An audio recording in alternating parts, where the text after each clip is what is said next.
the hope in my heart won't break.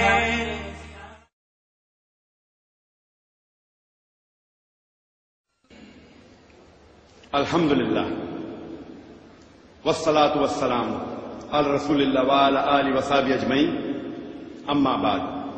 A'udhu billahi minash shaitanir rajim, bismillahir rahmanir rahim. Wa'tasimu bihablillahi jami'an wa la tafarraqu. Rabbi shrah li sadri wa yassir li amri wahlul 'uqdatam min lisani yafqahu qawli.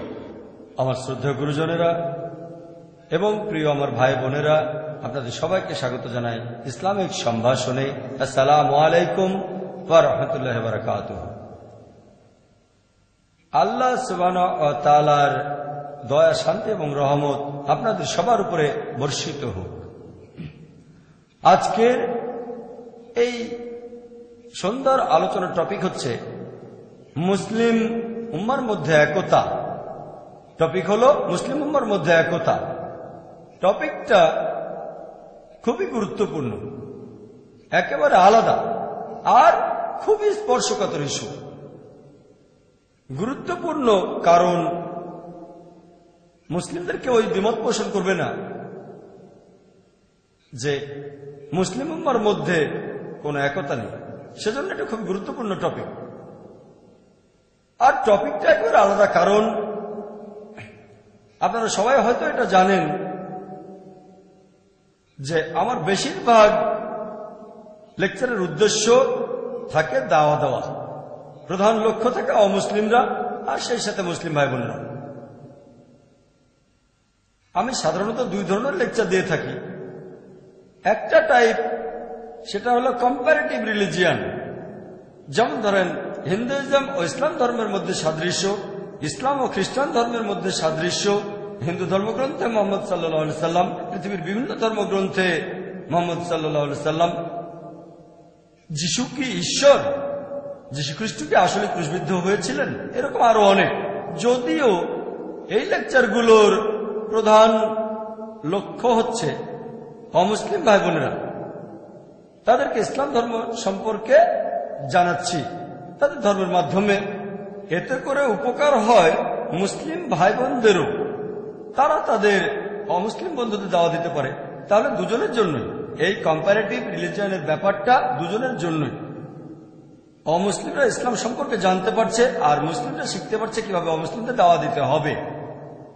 আমি অন্য যে টাইপের lecture দেই সেগুলো এমন কিছু ইস্যুর উপর যেগুলো দিয়ে মিডিয়া ইসলামের উপর আক্রমণ করে, যেমন ধরেন ইসলামে নারীর অধিকার, অথবা মানুষ ভাবে আজকের বিজ্ঞান ও প্রযুক্তির যুগে ইসলাম সেকেলে হয়ে গেছে, তাই কোরআন ও আধুনিক বিজ্ঞান। এই দ্বিতীয় টাইপের লেকচারগুলো, এগুলো দুজনের জন্য। মুসলিমরা জানতে পারে ইসলাম নারীদের কি অধিকার দিয়েছে, তারপর ইসলাম কতখানি বিজ্ঞান সম্মত, পাশাপাশি অমুসলিমরাও জানতে পারছে এই সত্যের ধর্ম, এই দিনুল হক কি বলছে। তবে এরকম লেকচার এ পর্যন্ত খুব কমই দিয়েছি, যে লেকচারটা শুধুমাত্র মুসলিমদের জন্য। যেমন ধরেন আল কোরআন কি অর্থ বুঝে পড়া উচিত, কারণ কিছু মুসলিম বলে কোরআন না বুঝে পড়লেও চলবে, সেজন্য লেকচারটা দিয়েছি। অথবা দাওয়া অর ডিস্ট্রাকশন, এই লেকচারগুলো শুধুমাত্র মুসলিমদের জন্য, যদিও অমুসলিমদের উপকার হবে, তবে এগুলোর প্রধান লক্ষ্য হচ্ছে মুসলিমরা। সেজন্য আজকের টপিকটা একেবারে আলাদা, কারণ আজকের লেকচারটা মূলত মুসলিম ভাই বোনদের জন্য। অমুসলিমদের উপকার হবে, তবে এর প্রধান লক্ষ্য মুসলিমরা, মুসলিম উম্মার মধ্যে একতা। আর আজকের ইস্যুটা বেশ স্পর্শকাতর। মুসলিমদের উদ্দেশ্যে অন্য লেকচারগুলো এতটা স্পর্শকাতর না। সামান্য কয়েকজন মুসলিম বিশ্বাস করে যে কোরআন অর্থ বুঝে না পড়লেও চলবে, বেশিরভাগই মনে করে কোরআন অর্থ বুঝে পড়তে হবে। সামান্য কিছু মুসলিম বলে দাওয়া দেওয়ার কোনো প্রয়োজন নেই, বেশিরভাগ বলে দাওয়া দেওয়া উচিত। তবে এই টপিক মুসলিম উম্মার একতা বেশ স্পর্শকাতর। এই টপিকটার সাথে আমরা সব মুসলিমই জড়িত আছি, আমরা সব মুসলিমরা জড়িত, সেজন্য বলেছে এটা স্পর্শকাতর। তাই আপনাদের সবাইকে অনুরোধ করব, দয়া করে আপনারা আমার এই লেকচারটা একটু মন দিয়ে শুনবেন। ইনশাআল্লাহ আপনাদের উপকার হবে। আর পাশাপাশি ধর্মেরও সত্যিকার চিত্রটা তুলে ধরা হবে ইনশাআল্লাহ। সেজন্য দয়া করে আমার এই লেকচারটা মন দিয়ে শুনবেন। আমার আজকের এই লেকচার মুসলিম উম্মার একতা। আমি হয়তো সবগুলো দিক নিয়ে আলোচনা করতে পারবো না, সবগুলো সমাধান নিয়ে।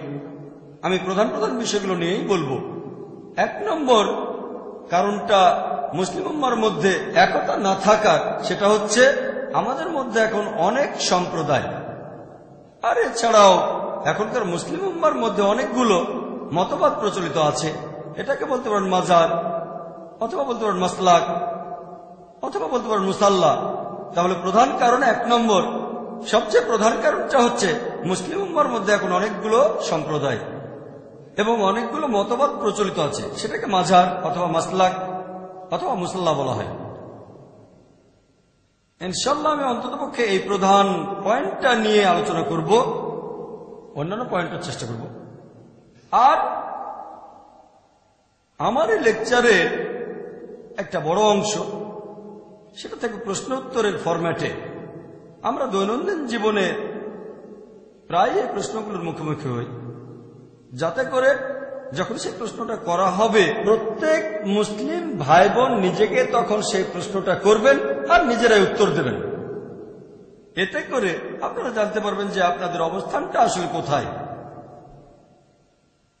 আর আপনারাও হয়তো এটা জানেন যে দাওয়া দেওয়ার মাস্টার কি, অথবা ইসলাম দেওয়ার ক্ষেত্রে পবিত্র কোরআন বলছে, কোরআনের আয়াত বলছে, সূরা ইমরানের 64 নম্বর আয়াতে উল্লেখ করা হয়েছে, বলা হয়েছে, কুল ইয়া আহলাল কিতাব, বলো হে কিতাবীগণ, তাআলাউ ইলা কালিমাতিন সাওয়াইন বাইনানা ওয়া বাইনাকুম, এসো সেই কথা যা আমাদের ও তোমাদের মধ্যে এক। প্রথম সাদৃশ্যটা কি? আল্লাহ না'বুদা ইল্লাল্লাহ, আমরা আল্লাহ ছাড়া কারো ইবাদত করি না, ওয়ালা নুশরিকা বিহি শাইআন, আমরা অন্য কাউকে তার শরীক করি না, ওয়ালা ইয়াত্তাখিযা বা'দুনা বা'দান আরবাবান মিন দুনিল্লাহ, আল্লাহ ব্যতীত আমাদের নিজেদের ভেতর থেকেও অন্য কাউকে রব বলে গ্রহণ করি না। যদি তারা মুখ ফিরিয়ে নেয়, ফাকুলু শাদু, বলো তোমরা সাক্ষী থাকো বিআন্না মুসলিমুন, যে আমরা মুসলিম, আল্লাহর কাছে নিজের ইচ্ছাকে সমর্পণ করি। আমি এর আগে অনেক লেকচারেই বলেছি যে পবিত্র কোরআনের আয়াত যেটা বলছে, এসো সেই কথা যা আমাদের ও তোমাদের মধ্যে এক। যদিও এখানে আহলে কিতাবদের কথা বলা হয়েছে, যার অর্থ ইহুদি ও খ্রিস্টান, আমার মতে এটা অমুসলিমদের যে কেউকে বোঝাতে পারে। হতে পারে সে হিন্দু অথবা বৌদ্ধ অথবা জৈন। এসো সেই কথা যা আমাদের ও তোমাদের মধ্যে এক। আর যদি আরেক ধাপ এগিয়ে যান, আমার মত অনুযায়ী এটা মুসলিম উম্মার ক্ষেত্রেও ব্যবহার করা যায়। যখন মুসলিম উম্মার মধ্যে মতভেদ থাকে, সবচেয়ে সেরা সমাধান হলো তাআলাউ ইলা কালিমাতিন সাওয়াইন বাইনানা ওয়া বাইনাকুম, এসো সেই কথা যা আমাদের ও তোমাদের মধ্যে এক। তাহলে কোরআনের এই আয়াতটা আমার মত অনুযায়ী মুসলিম উম্মার ক্ষেত্রেও ব্যবহার করা যায়। এটাই ইসলাম দেওয়ার সবচেয়ে সেরা উপায়, যাতে করে মুসলিমরা সবাই সরল পথে আসতে পারে। সাধারণত আপনি যে মুসলিমকে জিজ্ঞেস করেন ইসলাম ধর্মে সবচেয়ে পবিত্র আর খাঁটি ধর্মগ্রন্থ কোনটা, ইসলাম ধর্মের সবচেয়ে সেরা জ্ঞানের উৎসটা কি, কেউ কি বলতে পারেন? কোরআন। মাশাআল্লাহ, এজন্য কোনো পুরস্কার পাবেন না। সহজ প্রশ্ন, সহজ উত্তর। কেউ এখানে দ্বিমত পোষণ করবেন না। সে হয়তো নিয়ম মেনে চলা মুসলিম না, তবে আপনি যে মুসলিমকে জিজ্ঞেস করেন ইসলাম ধর্মের সবচেয়ে সেরা গ্রন্থ কোনটা, সবচেয়ে পবিত্র ইসলামের সবচেয়ে সেরা গ্রন্থ কোনটা, সে বলবে কোরআন। মাশাআল্লাহ, এটা আমরা সবাই জানি। দ্বিতীয় প্রশ্ন, পবিত্র কোরআনের পরে সবচেয়ে সেরা জ্ঞানের উৎস কোনটা? হাদিস। মাশাআল্লাহ, কোন রকম মতভেদ নেই। নবীজি সাল্লাল্লাহু আলাইহি সাল্লামের হাদিস, কেউ বলে সুন্নাহ, কেউ বলে হাদিস, কোনো মতভেদ নেই, সবাই মেনে নেবে। সেই লোকটা যে মাযহাবেরই হোক না কেন মানবে ইসলামের প্রথম উৎসটা হলো কোরআন, তারপরেরটা হচ্ছে হাদিস। এখন আপনারা অনেকে হয়তো জানেন যে হাদিসের কিছু প্রকারভেদ আছে। কিছু হলো সহিহ হাদিস, এগুলো শক্ত হাদিস, খাঁটি, আর কিছু হলো জয়ীফ হাদিস, এগুলো হলো দুর্বল হাদিস। কিছু হাদিস আবার মওদু, উদ্ভাবিত, বানানো হাদিস। মুসলিমরা কোন হাদিসগুলো মেনে চলবে? সহিহ হাদিস। মাশাআল্লাহ, 3টা প্রশ্ন, সবাই ব্যাপারে একমত, কারো কোনো মতভেদ নেই। আপনি যে ধরনের মুসলিমকে জিজ্ঞেস করেন, সে যে মতবাদেরই হোক না কেন, যে মাযহাবেরই হোক, সবাই এ ব্যাপারে একমত। 1 নম্বর উৎস হল কোরআন, আল্লাহর কালাম, আল্লাহর বাণী। দ্বিতীয় গুরুত্বপূর্ণ উৎস নবীজি সাল্লাল্লাহু আলাইহি ওয়াসাল্লামের হাদিস, নবীজির বিভিন্ন কথার কাজ। 3 নম্বর, এই হাদিসগুলোর মধ্যে আমরা যেগুলো মানব সেটা হলো সহিহ হাদিস, কোনো মতভেদ নেই। এসো সেই কথাই যা আমাদের উত্তমতের মধ্যে এক।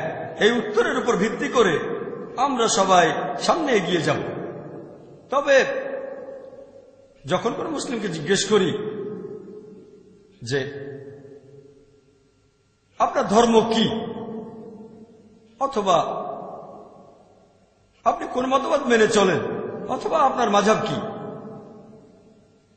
বেশিরভাগ ইন্ডিয়ান তারা বলে যে তারা হলো হানাফি। কিছু মুসলিম হয়তো বলবে যে তারা হলো শাফি। আর আমি ইন্ডিয়ার বাইরে যখন এই প্রশ্নটা করি, হানাফি আর শাফির পাশাপাশি সেখানে উত্তর পেতে পারি আমি একজন হামলি, অথবা কেউ বলতে পারে আমি একজন মালিকি। তবে ইন্ডিয়ায় বেশিরভাগ মুসলিম নিজেদেরকে বলে হানাফি। এছাড়াও কিছু মুসলিম নিজেদের বলে শাফি।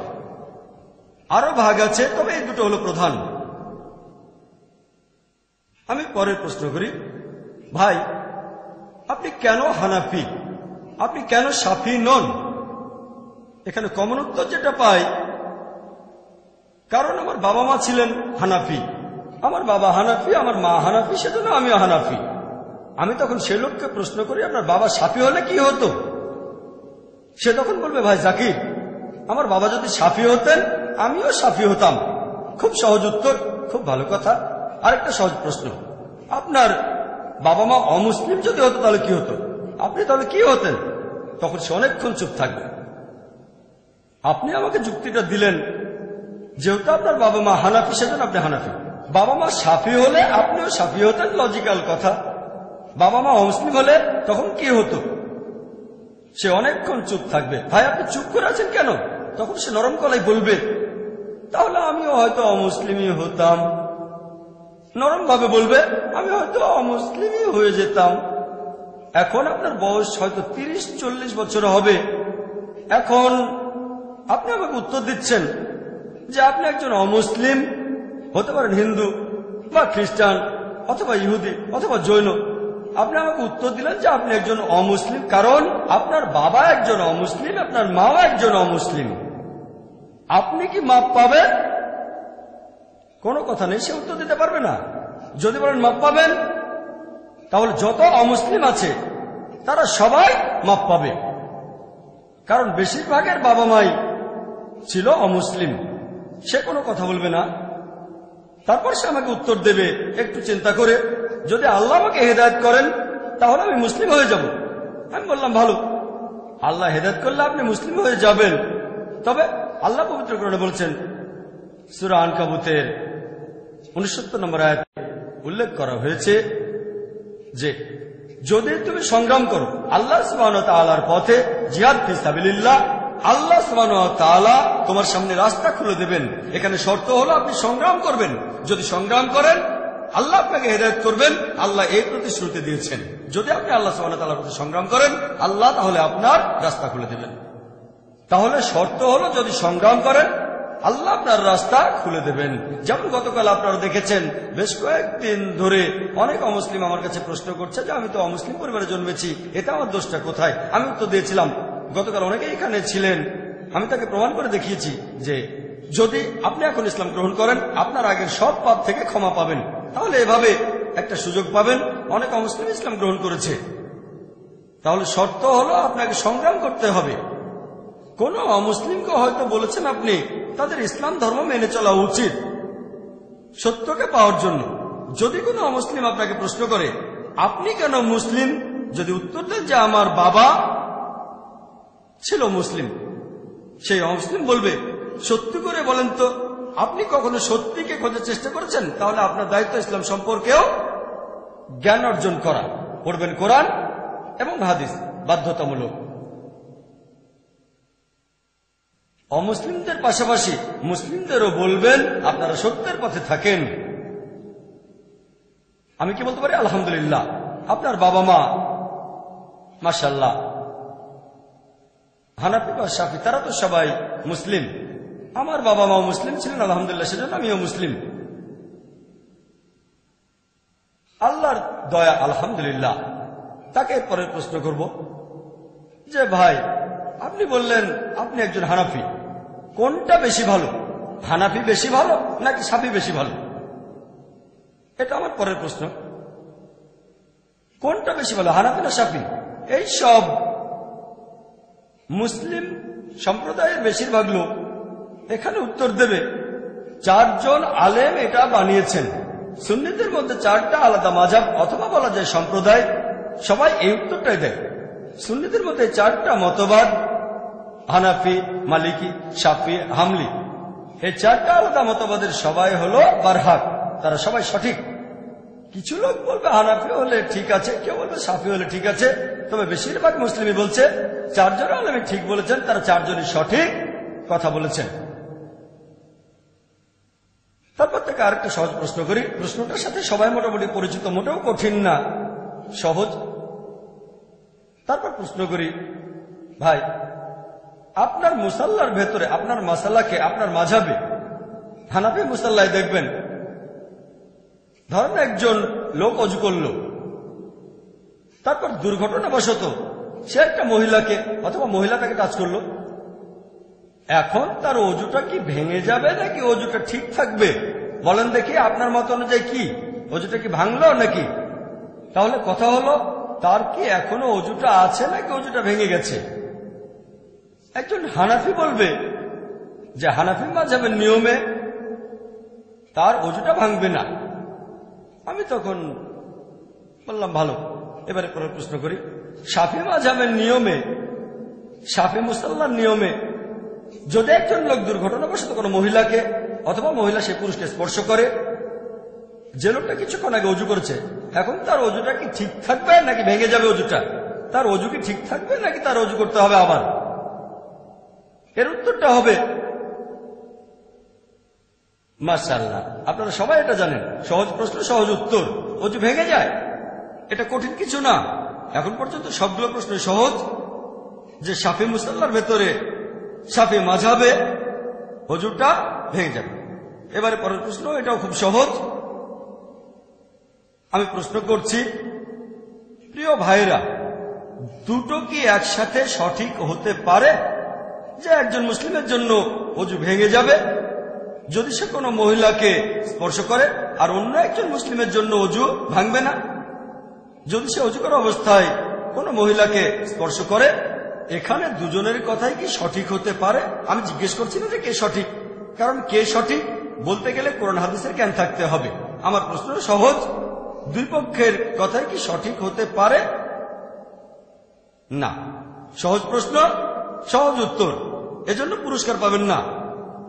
যদি এই প্রশ্নটা করি যে একজন টিচার শেখালেন 2+2 এর ফলাফল 5 না, অন্য একজন টিচার শেখালেন 2+2 সমান হচ্ছে 5, এই দুজন টিচারের কথা কি একসাথে সঠিক হতে পারে?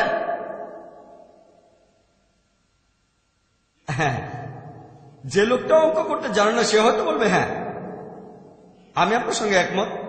যে লোকটা অঙ্ক করতে জানে না সে হয়তো বলবে হ্যাঁ, কিন্তু যাদের অঙ্ক সম্পর্কে সামান্য জ্ঞান আছে, যে অন্তত ক্লাস 3-4 পর্যন্ত পড়েছে, সে লোক বলবে না, কারণ সবাই জানে 2+2 সমান 4। তাহলে প্রথম টিচার বলছেন 2+2 সমান 5 নয়, আর টিচার বললেন 2+2 সমান 5। দুজনের কথা কি একসাথে সঠিক হতে পারে? উত্তর হলো না। সহজ, মনে হয় আপনাদের বেশিরভাগই ক্লাস 4 পাস করেছেন। কিন্তু এখন যদি আপনাদের একটু কঠিন প্রশ্ন করি, 375-এর সাথে 625-কে যদি গুণ করি তাহলে হবে 10,05,25। এক টিচার এটা বললেন, আরেক টিচার বললেন 375-কে যদি 625 দিয়ে গুণ করা হয় তার ফলাফল 10,05,25 হবে না। দুজনের কথা কি একসঙ্গে সঠিক হতে পারে? না। এজন্য ম্যাথমেটিশিয়ান হতে হবে না। যদি জিজ্ঞেস করি কার কথা সঠিক, কে সঠিক, তাহলে আপনি ক্যালকুলেটর নিয়ে হিসেব করে সেটা বের করবেন। যদি অঙ্ক ভালো পারেন কিন্তু লজিক্যাল হন, একজন বলছেন ফলাফল 10,525, আরেকজন বলছেন ফলাফল 10,525, না ধরেন আপনার কাছে ক্যালকুলেটর নেই, অঙ্ক পারেন না, তারপরও দুজনের কথা একসাথে সঠিক হবে না। যদি জানতে চান এই দুই টিচারের মধ্যে কার কথা সঠিক, তাহলে আপনি ক্যালকুলেটর নিয়ে হিসেব করে হয়তো বলতে পারবেন যে প্রথম জন বা দ্বিতীয় জনের কথা সঠিক। ঠিক? সবাই আমার সঙ্গে একমত? একইভাবে যদি বলতে চান দুই মাযহাবের ভেতরে কার কথাটা সঠিক, হানাফি নাকি শাফি, দুই দলের কথা কি একসঙ্গে সঠিক হতে পারে? উত্তর হলো না। তবে কোন মাযহাবের কথাটা বেশি সঠিক, এর উত্তর কি হবে? ওই একই উত্তর। আপনাকে দেখতে হবে খাঁটি উৎসগুলো। 1 নম্বর হলো কোরআন, 2 নম্বর হাদিস। ঠিক? তাহলে এই উত্তরটা যে কে সঠিক, হানাফি নাকি শাফি, এটা আসলে সবার জানার কথা না, যদি না আপনি আল্লাহ সুবহানাহু ওয়া তাআলার পথে সংগ্রাম করেন, সত্যকে জানার চেষ্টা করেন। আল্লাহ সুবহানাহু ওয়া তাআলা পবিত্র কোরআনে বলেছেন, সূরা মাইদার 6 নম্বর আয়াতে উল্লেখ করা হয়েছে, ইয়া আইয়ুহাল্লাযীনা আমানু, হে মুমিনগণ, যখন তোমরা নামাজের জন্য প্রস্তুত হবে, মুখমণ্ডল ধোবে এবং তোমাদের হাত তোমরা কোণে পর্যন্ত ধোবে, পানি দিয়ে মাথা মাসাজ করবে, তারপর তোমাদের পা গোড়ালি পর্যন্ত ধোবে। তার মানে নামাজ পড়ার আগে ওযু করাটা বাধ্যতামূলক। আর যদি তখন জানাবা অবস্থায় থাকেন তাহলে আপনাকে গোসল করতে হবে। আয়াতটা এরপর বলছে, যদি তোমরা অসুস্থ থাকো, যদি কোনো অসুখ হয়, অথবা সফরে থাকো, অথবা যখন প্রকৃতিটাকে সাড়া দিয়ে তোমরা ফিরে আসবে, টয়লেট থেকে ফিরে আসবে, অথবা কোনো মহিলার সাথে সঙ্গত হও, কোনো মহিলাকে স্পর্শ করো, এবং যদি তোমরা কোথাও পানি না পাও, পরিষ্কার বালি নেবে অথবা মাটি, সেটা দিয়ে মুখ হাত মাসে করো। তায়াম্মুমের কথা বলা হচ্ছে, কোনো পানি না থাকলে তায়াম্মুম করে। কোরআনের এই আয়াতটার উপর ভিত্তি করে যেটা বলছে, কোন মহিলা যদি স্পর্শ করে বা মহিলাকে স্পর্শ করলে, এখানে আরবি শব্দ হলো লামাস, এর মূল আরবি শব্দ মাসা। এটার উপর ভিত্তি করে যে কোনো মহিলাকে টাচ করলে, অথবা আপনি কোনো মহিলাকে টাচ করলেন, আপনাকে আবার ওযু করতে হবে, আর পানি না থাকলে তায়াম্মুম করতে হবে, অথবা আপনাকে গোসল করতে হবে। গোসল, ওযু অথবা তায়াম্মুম, 3টা অপশন। কোথাও পানি না থাকলে তায়াম্মুম করবেন। এখন এই আরবি শব্দ মাসা, এই শব্দটা দুটো অর্থ, ডিকশনারি খুললে আপনারাও দেখতে পাবেন। মাসা শব্দের অর্থটা কি? এর অর্থ দুটো, একটা শারীরিক স্পর্শ, আরেকটা সহবাস করা। তাহলে এই দুইজন মহান আলেম, তারা খুব জ্ঞানী ছিলেন। ইমাম আবু হানিফা রাহমাতুল্লাহ আলাইহি, আল্লাহ তাকে শান্তিতে রাখুন, তিনি আয়াতের অর্থ করেন, যদি কোনো মহিলার সাথে সহবাস করেন তাহলে আপনার ওযু অথবা গোসল করাটা বাধ্যতামূলক হয়ে যায়। এখানে মাসা শব্দটার অর্থ হচ্ছে সহবাস করা। সেজন্য যদি কোনো মহিলাকে স্পর্শ করেন আপনার ওযু ভেঙে যাবে না। ইমাম শাফি, আল্লাহ তাকে শান্তিতে রাখুন, রাহমাতুল্লাহ আলাইহি, তিনি আয়াতটার অর্থ করেছেন শারীরিক স্পর্শ। মাসা শব্দটা দুটো অর্থ, যে কোনোটা সঠিক হতে পারে। তিনি এর অর্থ করেছেন শারীরিক স্পর্শ। তাহলে এখানে হানাফি মাযহাবের মত অনুযায়ী সহবাস করলে ওযু ভেঙে যায়, শারীরিকভাবে স্পর্শ করলে ওযু ভাঙে না। আর শাফি মাযহাবের মত অনুযায়ী কোনো মহিলাকে শারীরিকভাবে স্পর্শ করলেও ওযু ভেঙে যায়, আর তখন আপনাকে আবার ওযু করতে হবে। এখন মাসা শব্দটা দুটো অর্থ, দুজন আলাদা দুটো অর্থ ধরেছেন। ইসলাম ধর্মের সবচেয়ে গুরুত্বপূর্ণ হচ্ছে পবিত্র কোরআন। যদি কোরআন থেকে সমাধান না পান তাহলে পরের উৎসে যাবেন, আর সেটা হচ্ছে হাদিস। তবে যদি আমরা কোরআনের অন্যান্য আয়াতগুলো দেখি, পবিত্র কোরআনের সূরা ইমরানের 47 নম্বর আয়াতে যেটা বলা হয়েছে, এই আয়াতেও এই মাসা শব্দটা ব্যবহার করা হয়েছে। এখানে মরিয়ম আলাইহিস সালামের কাহিনী বর্ণনা করা হয়েছে, যে প্রধান ফেরেশতা জিবরাইল আলাইহিস সালাম তার কাছে এসে জানালো, তোমার একটা পুত্র সন্তান হবে। মরিয়ম তখন উত্তর দিলেন, আল্লাহ তাকে শান্তিতে রাখুন। এটা পবিত্র কোরআনের সূরা ইমরানের 47 নম্বর আয়াতে উল্লেখ করা হয়েছে যে এটা কিভাবে সম্ভব, আমার সন্তান কিভাবে হবে যখন কোনো পুরুষ আমাকে স্পর্শ করেনি। সেই শব্দ, সেই একই শব্দ মাসা এখানেও আছে। এখন আমাদের সবাই বুঝতে পারবে যখন হযরত মরিয়ম আলাইহিস সালাম যখন তিনি বললেন যে আমার সন্তান কিভাবে হবে যখন কোনো পুরুষ আমাকে স্পর্শ করেনি, এর অর্থ সহবাস করা। শারীরিক স্পর্শ বোঝানো হচ্ছে না, কারণ শারীরিকভাবে কোনো মহিলাকে স্পর্শ করলে সন্তান হওয়ার কোনো সম্ভাবনা নেই, কিন্তু যদি কেউ সহবাস করে তাহলে সন্তান হওয়ার সম্ভাবনা থাকবে। সেজন্য তিনি বললেন যে আমার সন্তান হবে কিভাবে যখন কোনো পুরুষ আমাকে স্পর্শ করেনি। তখন উত্তর আসলো, আল্লাহ যখন কিছু স্থির করেন, আল্লাহ বলেন কুন ফায়াকুন, হও, আর সেটা হয়ে যায়। এই হলো পুরো আয়াতটা। তবে এখানে মাসা শব্দটার অর্থ সহবাস করা। এছাড়াও আমরা যদি নবীজি মুহাম্মদ সাল্লাল্লাহু আলাইহি ওয়াসাল্লামের হাদিস পড়ি, যদি কোনো সন্দেহ থাকে, কোরআনের কোনো আয়াতের অর্থ বুঝতে না পারেন, তাহলে এরপরের উচ্চ হাদিস দেখবেন, আর খেয়াল রাখবেন সে হাদিসটা যেন সহিহ হাদিস হয়। এমন একটা হাদিস, সহিহ হাদিস আছে আবু দাউদে 1 নম্বর খণ্ড, বুক অব সালাহ 70 নম্বর অধ্যায়ের 179 নম্বর হাদিস। হযরত আয়েশা রাদিয়াল্লাহু আনহা তিনি বললেন, একবার নবীজি তার একজন স্ত্রীকে চুমু দিয়ে নামাজ পড়তে চলে গেলেন, তিনি আবার ওযু করেননি। তখন উরওয়া রাদিয়াল্লাহু আনহু বললেন, সেই স্ত্রী তো আপনি ছাড়া আর কেউ নন। হযরত আয়েশাকে তিনি বললেন। হযরত আয়েশা তখন হেসে উঠলেন, তার মানে সেই স্ত্রী তিনি ছিলেন। তাহলে আবু দাউদের সহিহ হাদিস বলছে 1 নম্বর খণ্ড, বুক অব সালাহ 70 নম্বর অধ্যায়ের 179 নম্বর হাদিস। এটাকে সহিহ হাদিস বলে মত দিয়েছেন বিভিন্ন মুহাদ্দিসগণ, তাদের মধ্যে আলবানীও আছেন। এখানে বলা হয়েছে আমাদের নবী মুহাম্মদ সাল্লাল্লাহু আলাইহি ওয়াসাল্লাম ওযু করা অবস্থায় ছিলেন, তখন হযরত আয়েশাকে চুমু দিয়ে নামাজ পড়তে গেলেন, কিন্তু আবার ওযু করলেন না। এটাই প্রমাণ করে শারীরিক স্পর্শ করলে ওযু ভেঙে যাবে না। এরকম আরো সহিহ হাদিস আছে। একটা হাদিস আছে সহিহ বুখারীতে, এটা সহিহ বুখারীর একটা হাদিস, 1 নম্বর খণ্ড। বলা হয়েছে যে নবী মুহাম্মদ সাল্লাল্লাহু আলাইহি ওয়াসাল্লাম হযরত আয়েশা রাদিয়াল্লাহু আনহা বর্ণনা দিয়েছেন যে আমি ছিলাম মুহাম্মদ সাল্লাল্লাহু আলাইহি সাল্লাম এবং কিবলার মাঝামাঝি। নবীজি তখন নামাজ পড়ছিলেন, তারপর সিজদা দেওয়ার সময় তিনি আমার পায়ে ধাক্কা দিলেন, আমি এক পাশে সরে গেলাম।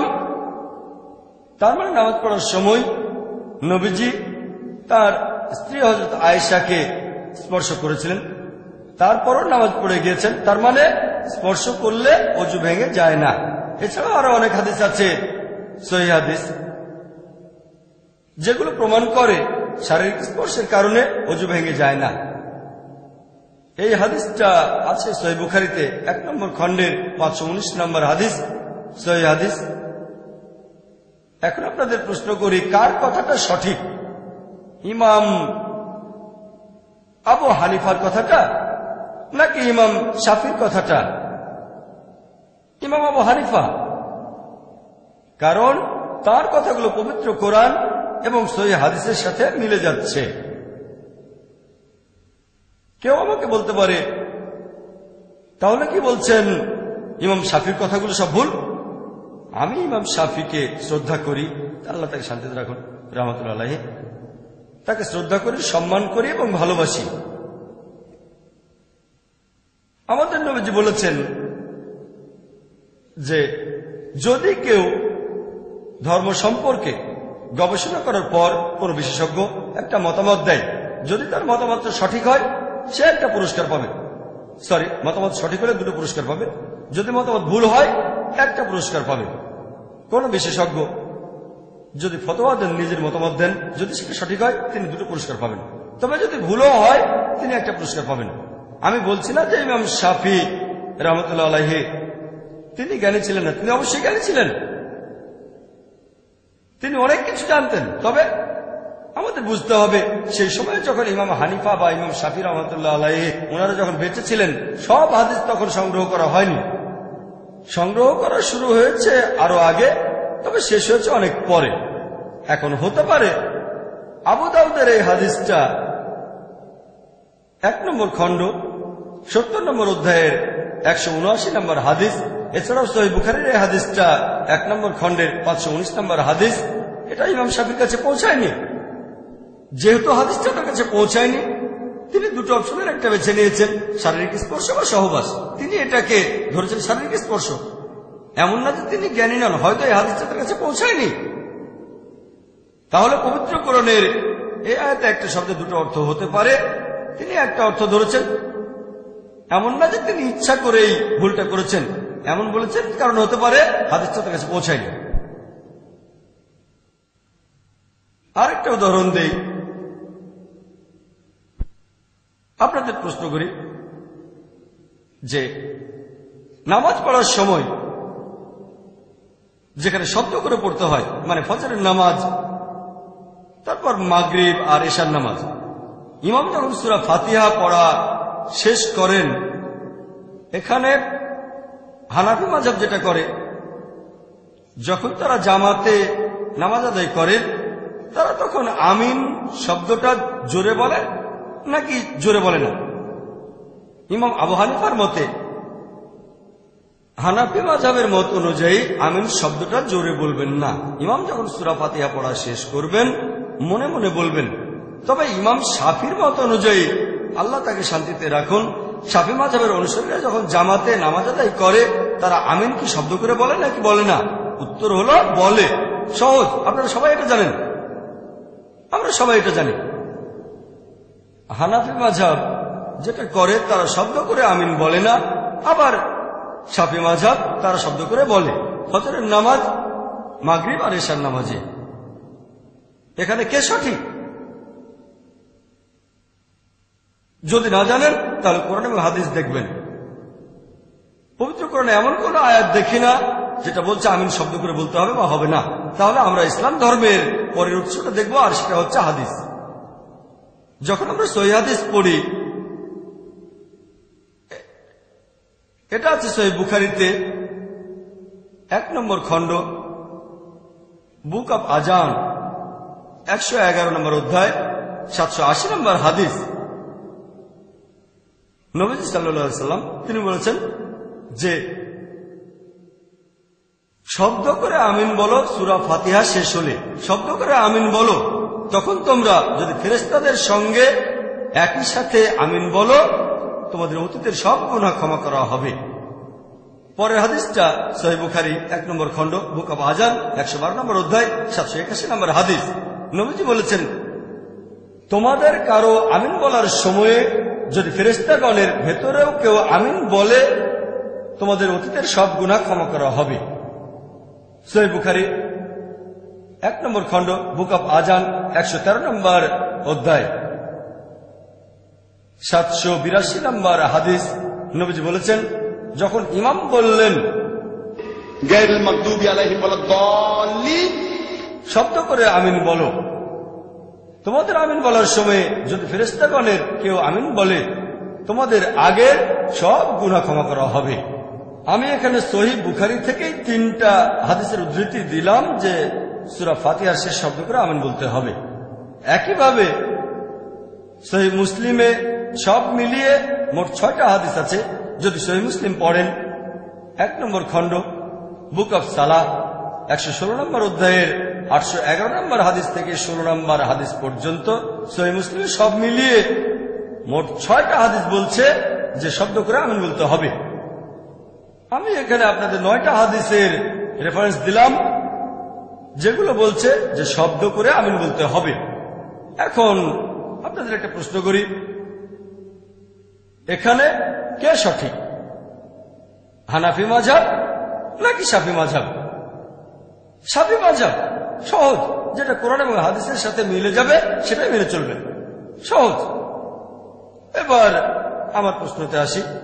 প্রথম প্রশ্নটা যে অজু ভেঙে যায় কিনা।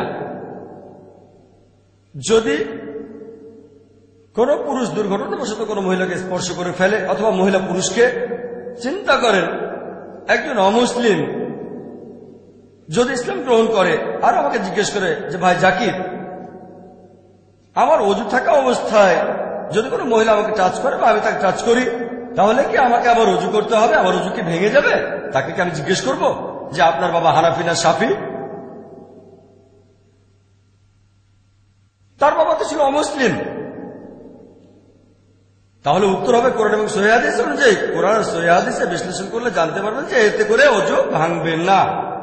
তাই সে যে সম্প্রদায় থেকে আসুক না কেন, যদি না কেউ আমাকে বলে দেখে ভাই জাকির, আসলে ব্যাপারটা হানাফিদের স্কিনের তেলের পরিমাণটা একটু বেশি, শাফিদের স্কিন খসখসে, সেজন্য হানাফিদের অজু ভাঙে না, শাফিদের অজুটা ভেঙে যায়, কেউ যদি এই ধরনের কোনো বৈজ্ঞানিক কারণ দেখায় তাহলে হয়তো আমাকে একটু চিন্তা করতে হবে। কিন্তু এমন কিছুই নেই যে হানাফিদের স্কিন একরকম, শাফিদের স্কিন আরেক রকম।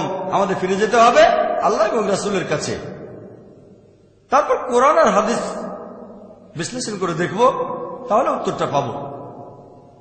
আবারও কেউ প্রশ্ন করতে পারে দ্বিতীয় প্রশ্নটা সম্পর্কে, শব্দ করে আমিন বলা নিয়ে। ইমাম শাফি এখানে সঠিক, আর হানাফি মাযহাব শব্দ করে আমিন বলে না। তাহলে কি বলছেন আবু হানিফা ভুল বলেছেন? উনি কি জানতেন না? নাউজুবিল্লাহ। ইমাম হানিফা, আল্লাহ তাদের শান্তিতে রাখুন, রাহমাতুল্লাহ আলাইহি, তিনি বিখ্যাত একজন বিশেষজ্ঞ, তাকে ভালোবাসি, শ্রদ্ধা করি। তবে ব্যাপারটা এমন না যে তিনি ইচ্ছে করেই ভুল করেছেন। আমি জানি যে হাদিসগুলোর কথা বললাম, সহিহ বুখারী 1 নম্বর খণ্ড 780 থেকে 782 নম্বর হাদিস, এছাড়াও সহিহ মুসলিম 1 নম্বর খণ্ড 811 থেকে 816 নম্বর হাদিস হয়তো তার কাছে পৌঁছায়নি। আমি আপনাদের আগেও বলেছি, আমাদের নবীজি যখন বেঁচে ছিলেন কোরআন তখন সম্পূর্ণভাবে লিপিবদ্ধ ছিল। এ কাজের তদারকি নবীজি নিজেই করেছিলেন। তাঁর তদারকিতেই এই পবিত্র কোরআন আলহামদুলিল্লাহ লিপিবদ্ধ হয়েছিল। আর পবিত্র কোরআন নিয়ে আমাদের কারো মধ্যে কোনো মতভেদ নেই। তবে নবীজি তাঁর কথাগুলো অর্থাৎ হাদিস লিপিবদ্ধ করতে উৎসাহিত করেননি, কোরআনের সাথে মিশে যেতে পারে। পরবর্তীতে যখন তিনি মারা গেলেন, লোকজন যখন তার উদ্ধৃতি দিয়ে বিভিন্ন কথা বলতে শুরু করলো, হয়তো সেটা তিনি বলেননি, তখন সবাই ভাবলো ঠিক আছে, এখন থেকে আমরা চেক করে দেখব নবীজি এটা বলেছেন কিনা। তাই হাদিস লিপিবদ্ধ করা শুরু হয়েছে নবীজি মারা যাওয়ার পরে। আর এই 4 জন মহান ইমামের সময়ে ইমাম আবু হানিফা, ইমাম মালিক, ইমাম শাফি, ইমাম আহমেদ ইবনে হাম্বল, আল্লাহ সবাইকে শান্তিতে রাখুন, তখন হাদিস লিপিবদ্ধ হচ্ছিল, তখনও সেটা শেষ হয়নি। পরবর্তীতে ইমাম বুখারী আসলেন, ইমাম মুসলিম আসলেন, আবু দাউদ, তিরমিজি, এভাবে পরবর্তী সময় এই 4 ইমামের ইন্তেকালের অনেকদিন পরে হাদিসের সংগ্রহ আরো সমৃদ্ধ হল। তাই তারা সেই সময়ে যতটুকু জানতে পেরেছেন সেটার উপরে মতামত দিয়েছেন। এখন বলতে পারেন, ভাই জাকির, আপনি কি ইমাম আবু হানিফার চেয়ে বেশি জ্ঞানী? ভাই জাকির, নিজেকে ইমাম শাফির চেয়ে বেশি জ্ঞানী মনে করেন আপনি? আল্লাহ তাদের দুজনকে শান্তিতে রাখুন। আমি বলবো না, মোটেই না, ওনাদের তুলনায় আমরা কিছুই না। তারা নবীজির অনেক কাছে ছিলেন, তাদের জ্ঞান মাশাআল্লাহ, ওনারা ইমাম, আমাদের সাথে তুলনায় চলে না। জীবিত কোনো মানুষের সাথে তাদের তুলনা চলে না। তবে আগেও বলেছি যে আমাদের বুঝতে হবে হাদিস সংগ্রহ করার কাজ সেই সময়েও চলছিল। তাই এই 4 জন ইমামই বলেছেন কোন মুসলিমই বলতে পারবে না যে সে সবগুলো সহিহ হাদিস জানে। আর এখনকার সময়টা হচ্ছে বিজ্ঞান আর প্রযুক্তির যুগ, এখন অনেক সহজ। সেই সময়ে ইমামদের আমলে কোন হাদিস সংগ্রহ করতে গেলে হয়তো যেতে হতো কয়েক 100 কিলোমিটার, কয়েক হাজার কিলোমিটার, সেগুলো লিখে রাখতে হতো। ফটোস্ট্যাট মেশিন ছিল না, এখন ফটোস্ট্যাট মেশিন আছে, ফ্যাক্স আছে, ইমেল আছে। এখান থেকে পৃথিবীর আরেক প্রান্তে ফ্যাক্স করতে পারেন, ইমেল করে পাঠাতে পারেন, কয়েক সেকেন্ডের মধ্যে পৌঁছে যাবে। তখনকার দিনে বিজ্ঞান প্রযুক্তি এত উন্নত ছিল না। আর এখন সবগুলো সহিহ হাদিস একটা সিডিতে পেতে পারেন। পুরো বুখারী শরীফ একটা ডিস্কে, সহিহ বুখারী, সহিহ মুসলিম, আমাদের এই IRF 10 লক্ষ হাদিস একটা ডিস্কে ভাগ করা আছে, সহিহ, জয়ীফ, মওদু। যেহেতু বর্তমানে বিজ্ঞান আর প্রযুক্তি অনেক উন্নত, আমরা অনেক সহজে হাদিসগুলো জানতে পারি। সে আমলে এটা মোটেও সহজ ছিল না। في خلق السماوات والأرض واختلاف الليل والنهار والفلك التي تجري في البحر بما ينفع الناس وما أنزل الله من السماء من ماء فأحيا به الأرض بعد موتها وبث فيها من كل دابة وتصريف الرياح والسحاب المسخر بين السماء والأرض لآيات لقوم It's time to share and to declare the hope in my heart won't break.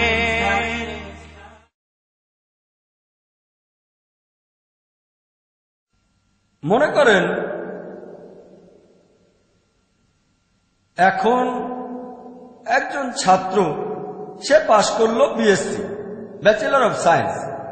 এখন বিজ্ঞানের বিভিন্ন বিষয়ে সে আইজ্যাক নিউটনের চেয়ে অনেক বেশি জানে। আইজ্যাক নিউটন হলেন পৃথিবীর সেরা বিজ্ঞানী, জানেন তো? আইজ্যাক নিউটন 1 নম্বর। মাইকেল এইচ হার্ট একটা বই লিখেছিলেন ইতিহাসের সবচেয়ে প্রভাবশালী 100 জন। তিনি 1 নম্বরে বসিয়েছিলেন আমাদের নবীজি মুহাম্মদ সাল্লাল্লাহু আলাইহি ওয়াসাল্লামকে। 2 নম্বর আইজ্যাক নিউটন। কিন্তু কেউ যদি আমার কাছে এসে বলে, ধরেন আপনার ছেলে বিএসসি পাস করেছে অথবা আপনি বিএসসি পাস করেছেন, তখন কি আপনি বলবেন যে আমি আইজ্যাক নিউটনের চেয়ে অনেক বেশি জানি? দেখেন, আপনি হয়তো অনেক কিছু জানেন যেগুলো আইজ্যাক নিউটন জানতেন না। তবে বিজ্ঞান আর প্রযুক্তির ক্ষেত্রে আইজ্যাক নিউটনের যে ব্রেন ছিল, নোবেল বিজয়ী বিজ্ঞানীদেরও সেই ব্রেন নেই। আইজ্যাক নিউটনের ব্রেন অসাধারণ, তবে তার হাতে রিসোর্স কম ছিল। বিজ্ঞানের অগ্রগতিতে তার অবদান অভূতপূর্ব, এজন্য তাকে বলা হয়েছে ইতিহাসের সেরা বিজ্ঞানীদের একজন। তবে বর্তমানের একজন বিএসসি গ্রাজুয়েট নিউটনের চেয়ে অনেক বেশি জানে। সে নিউটনের থিওরিগুলো জানে, নিউটনের থিওরির কারেকশনগুলো সে জানে। নিউটনের কিছু ভুল ছিল, পরবর্তীতে অন্যান্য বিজ্ঞানীরা এসে নিউটনের থিওরিগুলো ভুল শুধরে দিয়েছেন। তাহলে একজন বিএসসি গ্রাজুয়েট বর্তমানের, সে আইজ্যাক নিউটনের চেয়ে হয়তো অনেক বেশি জানে, কিন্তু তাতে সে আইজ্যাক নিউটনের চেয়ে বড় বিজ্ঞানী কিন্তু হয়ে যাচ্ছে না। একইভাবে আমরা এখন হাদিসগুলো খুব সহজেই পেতে পারি। তার কারণ এই বিশেষজ্ঞগণ, ইমাম বুখারী, ইমাম মুসলিম আর অনেকে এই হাদিসগুলো সংগ্রহ করেছেন। এর ফলে আমরা সহজেই জানতে পারি যে এই হাদিসটা সহিহ কিনা।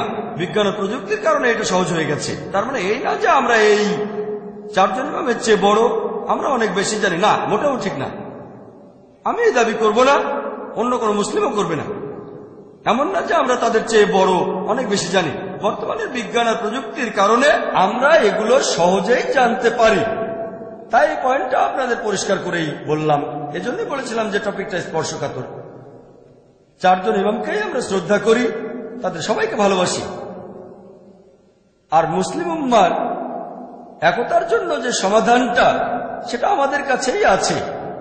লেকচারের শুরুতে যে আয়াতটা বলেছিলাম, আল্লাহ পবিত্র কোরআনে বলেছেন, সূরা ইমরানের 103 নম্বর আয়াতে বলা হয়েছে, ওয়াতাসিমু বিহাবলিল্লাহি জামিআন ওয়া লা তাফাররাকু।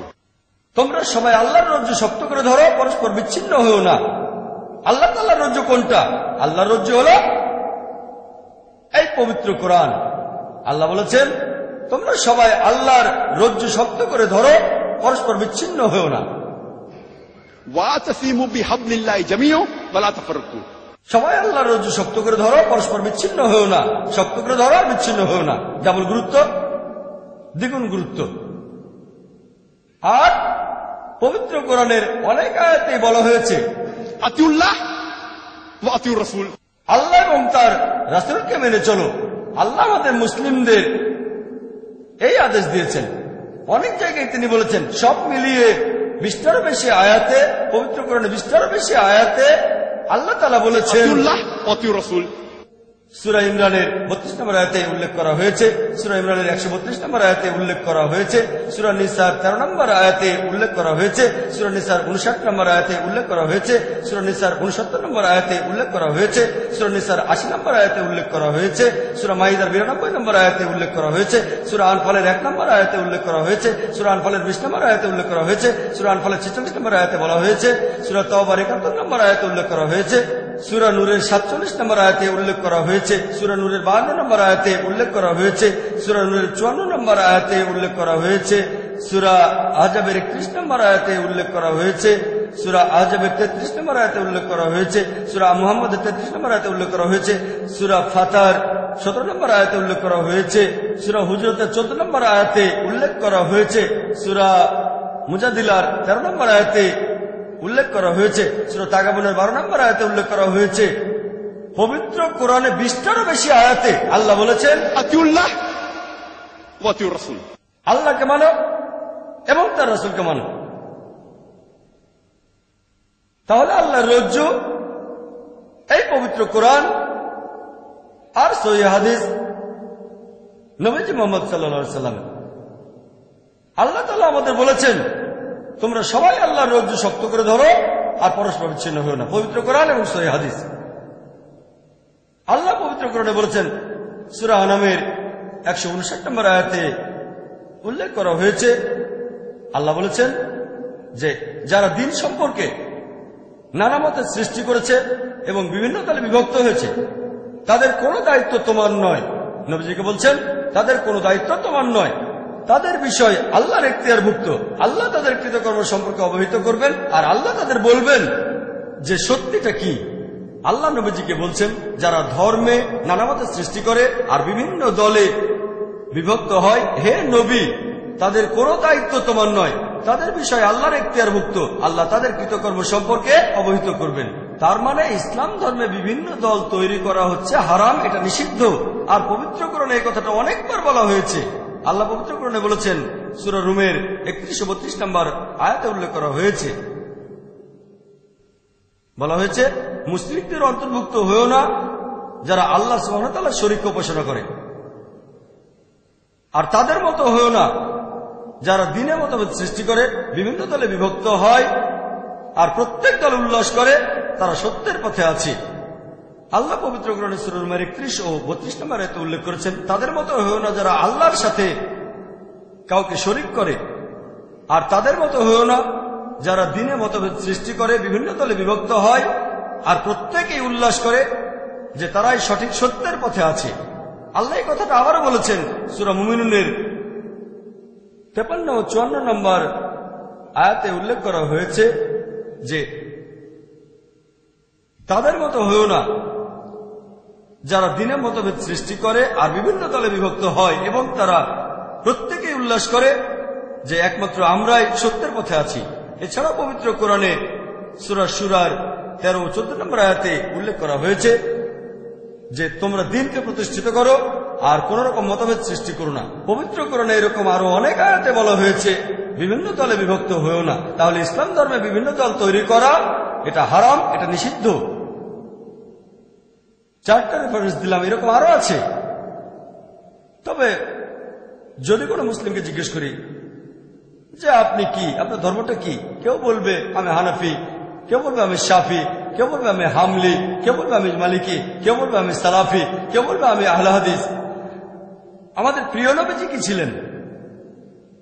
তিনি কি হানাফি ছিলেন, নাকি ছিলেন মালিকি, নাকি শাফি ছিলেন, অথবা ছিলেন হামলি, নাকি আহলে হাদিস, নাকি ছিলেন সালাফি? তিনি কি ছিলেন? আল্লাহ পবিত্র কোরআনে বলেছেন, সূরা ইমরানের 67 নম্বর আয়াতে উল্লেখ করা হয়েছে, ইব্রাহিম আলাইহিস সালাম ইহুদি অথবা খ্রিস্টান ছিলেন না, ছিলেন আত্মসমর্পণকারী, ছিলেন মুসলিম। পবিত্র কোরআনে সূরা ইমরানের 52 নম্বর আয়াতে উল্লেখ করা হয়েছে যে যীশু খ্রিস্টের অনুসারী যারা ছিল তারা সবাই বলল আমরা তো মুসলিম। আল্লাহ পবিত্র কোরআনে বলেছেন, সূরা হজের 78 নম্বর আয়াতে উল্লেখ করা হয়েছে, তোমরা জিহাদ করো আল্লাহ সুবহানাহু ওয়া তাআলার পথে, হে মুমিনগণ, জিহাদ করো আল্লাহর পথে যেভাবে জিহাদ করা উচিত। তোমরা জিহাদ করো অধ্যবসায় এবং শৃঙ্খলার সাথে জিহাদ করে যাও। আল্লাহ তোমাদের মনোনীত করেছেন, তিনি দ্বীনের ব্যাপারে তোমাদের উপর কঠোরতা আরোপ করেননি। তিনি তোমাদের জন্য যে ধর্ম মনোনীত করেছেন, যে দিন মনোনীত করেছেন, সেটা হচ্ছে ইব্রাহিমের দিন। তিনি তোমাদের নাম দিয়েছেন মুসলিম। আগের সব আসমানি কিতাবে এবং এই কিতাবেও আল্লাহ বলেছেন তিনি আমাদের মুসলিম বলে ডেকেছেন, আগেকার আসমানি কিতাবে আর এই কিতাবেও। সুতরাং যাকাত দাও, নামাজ আদায় করো। তাহলে আল্লাহ বলেছেন তিনি আমাদের নামকরণ করেছেন মুসলিম, এই আসমানি কিতাবে আর আগের কিতাবে। তাহলে আল্লাহ আমাদের যে লেভেল দিয়েছেন সেটা হলো মুসলিম। এছাড়াও আপনারা কোরআনের আরো অনেক আয়াতে দেখবেন আল্লাহ আমাদেরকে সম্বোধন করেছেন মুসলিম বলে। পবিত্র কোরআনের সূরা ফুসিলাতের 33 নম্বর আয়াতে উল্লেখ করা হয়েছে, ওয়ামান আহসানু ক্বালাম মিম্মান দাআ ইলাল্লাহি ওয়া আমিলা সালিহান ক্বালা ইন্নানি মিনাল মুসলিমিন। কথায় সেই ব্যক্তি অপেক্ষা কে উত্তম যে আল্লাহর পথে মানুষকে আহ্বান করে, সৎ কাজ করে এবং বলে আমি তো মুসলিম, আমি আল্লাহর কাছে আত্মসমর্পণকারী। আল্লাহ বলেননি যে আমরা হানাফি বা শাফি বা হামলি বা মালিকি বা সালাফি বা আহলে হাদিস। আল্লাহ আমাদের বলেছেন ইন্নানি মিনাল মুসলিমিন, বলো আমি একজন মুসলিম। আল্লাহ কথা আবার বলেছেন সূরা জুমারের 12 নম্বর আয়াতে উল্লেখ করা হয়েছে, বলো আমি সেই প্রথম কয়েকজনের মধ্যে একজন যারা মুসলিম, যারা আল্লাহর কাছে আত্মসমর্পণ করে। আল্লাহ বলছেন বলো তুমি সেই প্রথম কয়েকজন মুসলিমের ভেতরে একজন। আমার লেকচারের শুরুতে দাওয়ার মাস্টারকে এটা নিয়ে বলেছিলাম, একেবারে শুরুতে না, একটু পরে লেকচার শুরুর আগে। দাওয়ার মাস্টার কি হচ্ছে সূরা ইমরানের 64 নম্বর আয়াত, যেখানে উল্লেখ করা হয়েছে কুল ইয়া আহলাল কিতাব, বলো হে কিতাবীগণ, তাআলাউ ইলা কালিমাতিন সাওয়াইন বাইনানা বাইনাকুম, এসো সেই কথায় যা আমাদের ও তোমাদের মধ্যে এক। প্রথম সাদৃশ্য কি? আল্লাহ না'বুদা ইল্লাল্লাহ, আমরা আল্লাহ ছাড়া কারো ইবাদত করি না, ওয়ালা নুশরিকা বিহি শাইয়্যান, আল্লাহর সাথে কাউকে শরীক করি না, ওয়ালা ইয়াত্তাখিযা বা'দুনা বা'দান আরবাবান মিন দুনিল্লাহ, আমরা আল্লাহ ব্যতীত আমাদের মধ্য থেকে কাউকে ঈশ্বর বলে গ্রহণ করি না। ফাইন তাওয়াল্লাউ, যদি তারা মুখ ফিরিয়ে নেয়, ফাকুলু শাদু, বলো তোমরা সাক্ষী থাকো বিআন্না মুসলিমুন, যে আমরা মুসলিম, আল্লাহর কাছে আত্মসমর্পণ করি। যখন আমরা অমুসলিমদের সাথে কথা বলি, কোনো সমস্যা হলে ফাকুলু শাদু, তোমরা সাক্ষী থাকো যে আমরা মুসলিম, আল্লাহ তাআলার কাছে নিজের ইচ্ছাকে সমর্পণ করি। এরপর পবিত্র কোরআনে সূরা হজের 78 নম্বর আয়াতে উল্লেখ করা হয়েছে যে আল্লাহ আমাদের নামকরণ করেছেন মুসলিম। সব মিলিয়ে পবিত্র কোরআনে 7টি আয়াতে বলেছেন আল্লাহ তাআলা নিজেদের মুসলিম বলো, কুল কুল কুল, বলো তোমরা মুসলিম, বলো তোমরা মুসলিম। পবিত্র কোরআনে সূরা ফুসিলাতে 33 নম্বর আয়াতে উল্লেখ করা হয়েছে। এরপর সূরা জুমারের 12 নম্বর আয়াতে উল্লেখ করা হয়েছে, সূরা ইমরানের 64 নম্বর আয়াতে উল্লেখ করা হয়েছে, সূরা বাকারার 136 নম্বর আয়াতে উল্লেখ করা হয়েছে, এরপর সূরা আম্বিয়ার 108 নম্বর আয়াতে উল্লেখ করা হয়েছে, সূরা কাসাসের 53 নম্বর আয়াতে উল্লেখ করা হয়েছে, সূরা আনকাবুতের 46 নম্বর আয়াতে উল্লেখ করা হয়েছে। পবিত্র কোরআনে 7টি জায়গায় আল্লাহ বলেছেন কুল, বলো যে তোমরা মুসলিম, তোমরা বলো যে তোমরা মুসলিম। তাহলে মতভেদ আসছে কোত্থেকে? তারা 4 জনে বিখ্যাত ইমাম, ইমাম আবু হানিফা, ইমাম মালিক, ইমাম শাফি, ইমাম আহমদ ইবনে হাম্বল। আমরা তাদের ভালোবাসি, সবাইকে শ্রদ্ধা করি, সবাইকে সম্মান করি, তারা বিখ্যাত বিশেষজ্ঞ। কিন্তু আমরা যদি এই ইমামদের জীবন কাহিনী পড়ি, তাহলে তাদের কথাগুলো আমরা বুঝতে পারবো সত্যিকার ভাবে। যদি ইমাম শাফির জীবন কাহিনী পড়েন, ইমাম আবু হানিফার জীবন কাহিনী পড়েন, তিনি আগে এসেছেন। তিনি জন্মেছিলেন 701 খ্রিস্টাব্দে সি খ্রিস্টিয়ান এরা, আর মারা গেছেন 767 খ্রিস্টাব্দে সি হিজরি 150 হিজরি সালে। তিনি বলেছেন, আবু ইউসুফের বর্ণনা অনুযায়ী আবু হানিফার একজন ছাত্র, ইমাম আবু হানিফা বলেছেন যে হে ইয়াকুব, হে ইয়াকুব, তারা অভিশপ্ত হোক যারা আমার মতামতগুলো লিখে রাখে, কারণ আমি হয়তো আজকে কিছু বললাম, কালকে সেটা বাদ দিতে পারি।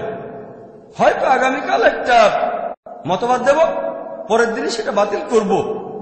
ইমাম আবু হানিফা বলেছেন, হে ইয়াকুব, তারা অভিশপ্ত হোক যারা আমার মতবাদগুলো লিখে রাখে, কারণ আজকে হয়তো একটা মতামত দেব, কালই সেটা বাদ দিয়ে দেব। হয়তো আগামীকাল একটা মতবাদ দেব, পরের দিনই বাতিল করে দেব। তাহলে আবু হানিফা, আল্লাহ তাকে শান্তিতে রাখুন, রহমতুল্লাহ আলাইহি, তিনি তার মতামত লিখে রাখাকে উৎসাহিত করেননি। যদি না সেটার ব্যাপারে সবাই একমত হয়, সব বিশেষজ্ঞ আর ছাত্ররা যদি একমত হয়, সেক্ষেত্রে অনুমতি দিয়েছেন। এটা বাদে তার মতামত লিখে রাখা তিনি পছন্দ করতেন না।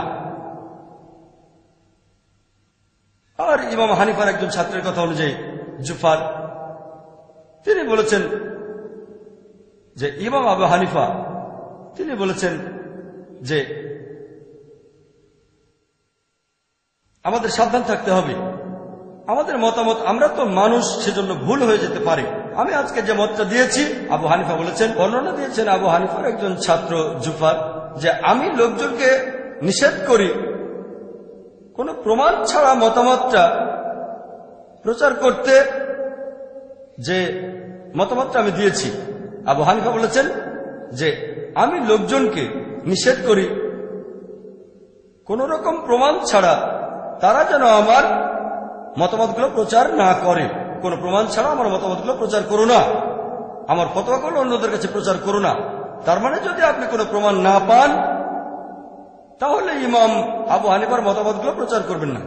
তিনি লোকজনকে নিষেধ করেছেন যদি তারা কোনো প্রমাণ না পায় তাহলে ইমাম আবু হানিফার মতামতগুলো যেন প্রচার না করে, এটা বলেছেন ছাত্র জুফার। এরপর আরো দেখবেন যে ইমাম ইবনে আব্দুল বার্ক, ইমাম ইবনে আব্দুল বার্ক তিনি লিখেছেন, তিনিও একজন শ্রদ্ধেয় ইমাম। তিনি বলেছেন যে আবু হানিফা বলেছেন, ইমাম আবু হানিফা বলেছেন যে সহিহ হাদিসই আমার মাযহাব। যদি তোমরা সহিহ হাদিস খুঁজে পাও সেটাই আমার মাযহাব, যদি তোমরা একটা সহিহ হাদিস পাও সেটাই আমার জীবন দর্শন, সেটাই আমার মাযহাব। আর আবু হানিফা রাদিয়াল্লাহু আনহুর এক ছাত্র মুহাম্মদের কথা অনুযায়ী বলেছেন, আবু হানিফা বলেছেন যে ইমাম আবু হানিফা বলেছেন যদি আমার কোনো একটা ফতোয়া, আমার কোনো একটা মতামত আল্লাহর কিতাবের বিরুদ্ধে যায় এবং তার রাসূলের কথার বিরুদ্ধে যায়, আমার সে মতামত বাতিল করে দাও। তার মানে যদি ইমাম আবু হানিফার এমন কোন ফতোয়া পান যেটা আল্লাহ এবং রাসূলের বিরুদ্ধে যায়, কোরআন হাদিসের বিরুদ্ধে যায়, সেই ফতোয়া বাতিল করে দেন। আর লোকজন যখন জিজ্ঞেস করে আমার ওযু কি ভাঙবে যদি দুর্ঘটনাবশত কোনো মহিলাকে স্পর্শ করি, অথবা কেউ যদি জিজ্ঞেস করে যে সূরা ফাতিহা শেষ হলে আমরা শব্দ করে আমিন বলবো না কি বলবো না, তখন আমি বলি যে আমি সূরা ফাতিহা শেষ হলে শব্দ করে আমিন বলি। ধরেন ইমাম জামাতে পড়াচ্ছেন ফজরের নামাজ অথবা মাগরিব বা ইশার নামাজ, ইমাম যখন বললেন আমি শব্দ করে বলি আমিন। আর এই কারণেই আমি একজন পাক্কা হানাফি। আবু হানিফা বলেছেন যদি দেখো আমার কোনো মতামত, আমার কোনো ফতোয়া আল্লাহর কিতাব এবং রাসূলের বিরুদ্ধে যাচ্ছে, আমার ফতোয়া বাতিল করে দাও। তাই আমি ইমাম হানিফার ফতোয়া বাতিল করছি যে শব্দ করে আমিন বলো না, আর আমি সূরা ফাতিহা শেষ হলে জোরে করে আমিন বলছি। এই কারণেই আমি একজন পাক্কা হানাফি। হানাফি শব্দের অর্থ যে ইমাম আবু হানিফার শিক্ষাকে অনুসরণ করে। তাই আমি বলবো আমি একজন পাক্কা হানাফি 100%। অন্যান্য হানাফিরা হয়তো 60 বা 70%। সহিহ হাদিস আমার মাযহাব। আর ইবনে ওয়াহাবের কথা অনুযায়ী তিনি বলেছেন একদিন কিছু লোক ইমাম মালিককে জিজ্ঞেস করল যে ওযু করার সময় আমাদেরকে কি পায়ের আঙ্গুলের ভেতরেও খুব ভালো করে পরিষ্কার করতে হবে? ইমাম মালিক বললেন নবীজি এটা করতেন না, করার প্রয়োজন নেই। এরপর যখন সবাই চলে গেল ইবনে ওয়াহাব ইমাম মালিককে বললেন, একটা হাদিসের উদ্ধৃতি দিলেন, সেই হাদিসটার বর্ণনা দিলেন। এখানে সম্পর্কে বলা হয়েছে যে আমাদের নবীজি ওযুর সময় তার পায়ের আঙ্গুলের ভেতরেও পরিষ্কার করতেন। ইমাম মালিক বললেন ঠিক, এটা তো ভালো হাদিস, সহিহ হাদিস। পরবর্তীতে যদি কেউ ইমাম মালিককে প্রশ্ন করত যে ওযু করার সময় কি আমরা পায়ের আঙ্গুলের ভেতরে পরিষ্কার করব, তিনি বলতেন হ্যাঁ, মতামতটা বদলে ফেললেন। তাহলে সহিহ হাদিসে যা বলা হয়েছে তার মতামতটা সেই অনুযায়ী হবে। আর ইমাম মালিক আল্লাহ তাকে শান্তিতে রাখুন, তিনি বলেছেন যে আমি তো একজন মানুষ, আমার ভুল হতে পারে, মাঝে মধ্যে আমার কথা সঠিক, আমার মতামতটা ভুল হতে পারে আর মাঝে মধ্যে আমি সঠিক। তবে আমার কোনো মতামত যদি আল্লাহ এবং তার রাসূলের বিরুদ্ধে যায়, আমার মতামত বাতিল করে দাও। একই কথা যদি ইমাম মালিকের কোনো মতামত, ইমাম মালিক রাদিয়াল্লাহু আনহু নিজে বলেছেন, আল্লাহ তাকে শান্তিতে রাখুন, যদি দেখো আমার কোনো মতামত, আমার কোনো ফতোয়া আল্লাহ এবং রাসূলের বিরুদ্ধে যাচ্ছে, আমার ফতোয়া বাতিল করে দাও, সেটাকে বাতিল করে দাও। তাহলে মালিকিরা যখন নামাজ আদায় করে তারা হাত দুটো ঝুলিয়ে রাখে। কিন্তু যদি আমরা আবু দাউদের হাদিস পড়ি, 1 নম্বর খণ্ড 755 নম্বর হাদিস আর 757 নম্বর হাদিস বলছে যে তোমরা হাত বাঁধবে নাভির নিচে। তবে এটা জয়ীফ হাদিস, এই দুটো জয়ীফ হাদিস। এটা বলেছেন ইমাম আবু দাউদ।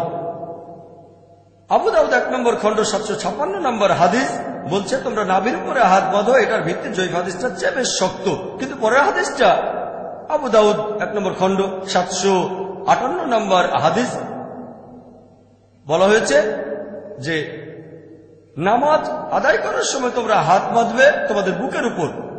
বলা হয়েছে এটা আরো সত্য হাদিস, যদিও এটা মুরসাল হাদিস। মুরসাল মানে এখানে কিছু অংশ বাদ দেওয়া হয়েছে, কিন্তু তাফসিরে বলা হয়েছে এটা অন্যান্য হাদিসের চেয়ে বেশ মজবুত হাদিস। আপনারা যদি ইবনে খুজাইমার হাদিস পড়েন, সেখানেও বলা হয়েছে নবীজি সাল্লাল্লাহু আলাইহি সাল্লাম বুকের কাছে হাত বাঁধতেন। এমনকি এটাও একটা মুরসাল হাদিস, কিন্তু অন্যান্য হাদিসের পাশাপাশি শেখ নাসিরউদ্দিন আলবানী তিনি বলেছেন এটা সহিহ হাদিস। তাহলে নামাজের সময় হাত কোথায় রাখবেন এ ব্যাপারে মজবুত হাদিস হচ্ছে বুকের কাছে হাত বাঁধেন। তাই আমি যখন নামাজ পড়ি আমি হাত রাখি আমার বুকের উপর। সেজন্যই বলেছি আমি একজন পাক্কা মালিকি। ইমাম মালিক বলেছেন যদি দেখো আমার কোনো ফতোয়া আল্লাহ এবং রাসূলের বিরুদ্ধে যাচ্ছে, আমার সে ফতোয়া বাতিল করে দাও। এখন যদি মালিকিরা বলে ইমাম মালিক বলেছেন তোমাদের বুকের কাছে হাত বাঁধো, যদিও তিনি বলেননি, তারপরে ধরে নিলাম যে তিনি বলেছেন। তিনি আরো বলেছেন যদি আমার কোনো ফতোয়া আল্লাহ রাসূলের বিরুদ্ধে যায় তাহলে সেটা বাদ দিয়ে দাও। আমি তার ফতোয়াকে বাদ দিয়েছি। নামাজের সময় হাত বাঁধি বুকের উপরে, আর সেজন্য আমি পাক্কা মালিকি, 100%, কোনো ফাঁক নেই। অন্যান্য মালিকরা হয়তো 60-70%, আর আমি 100% সম্পূর্ণ মালিকি।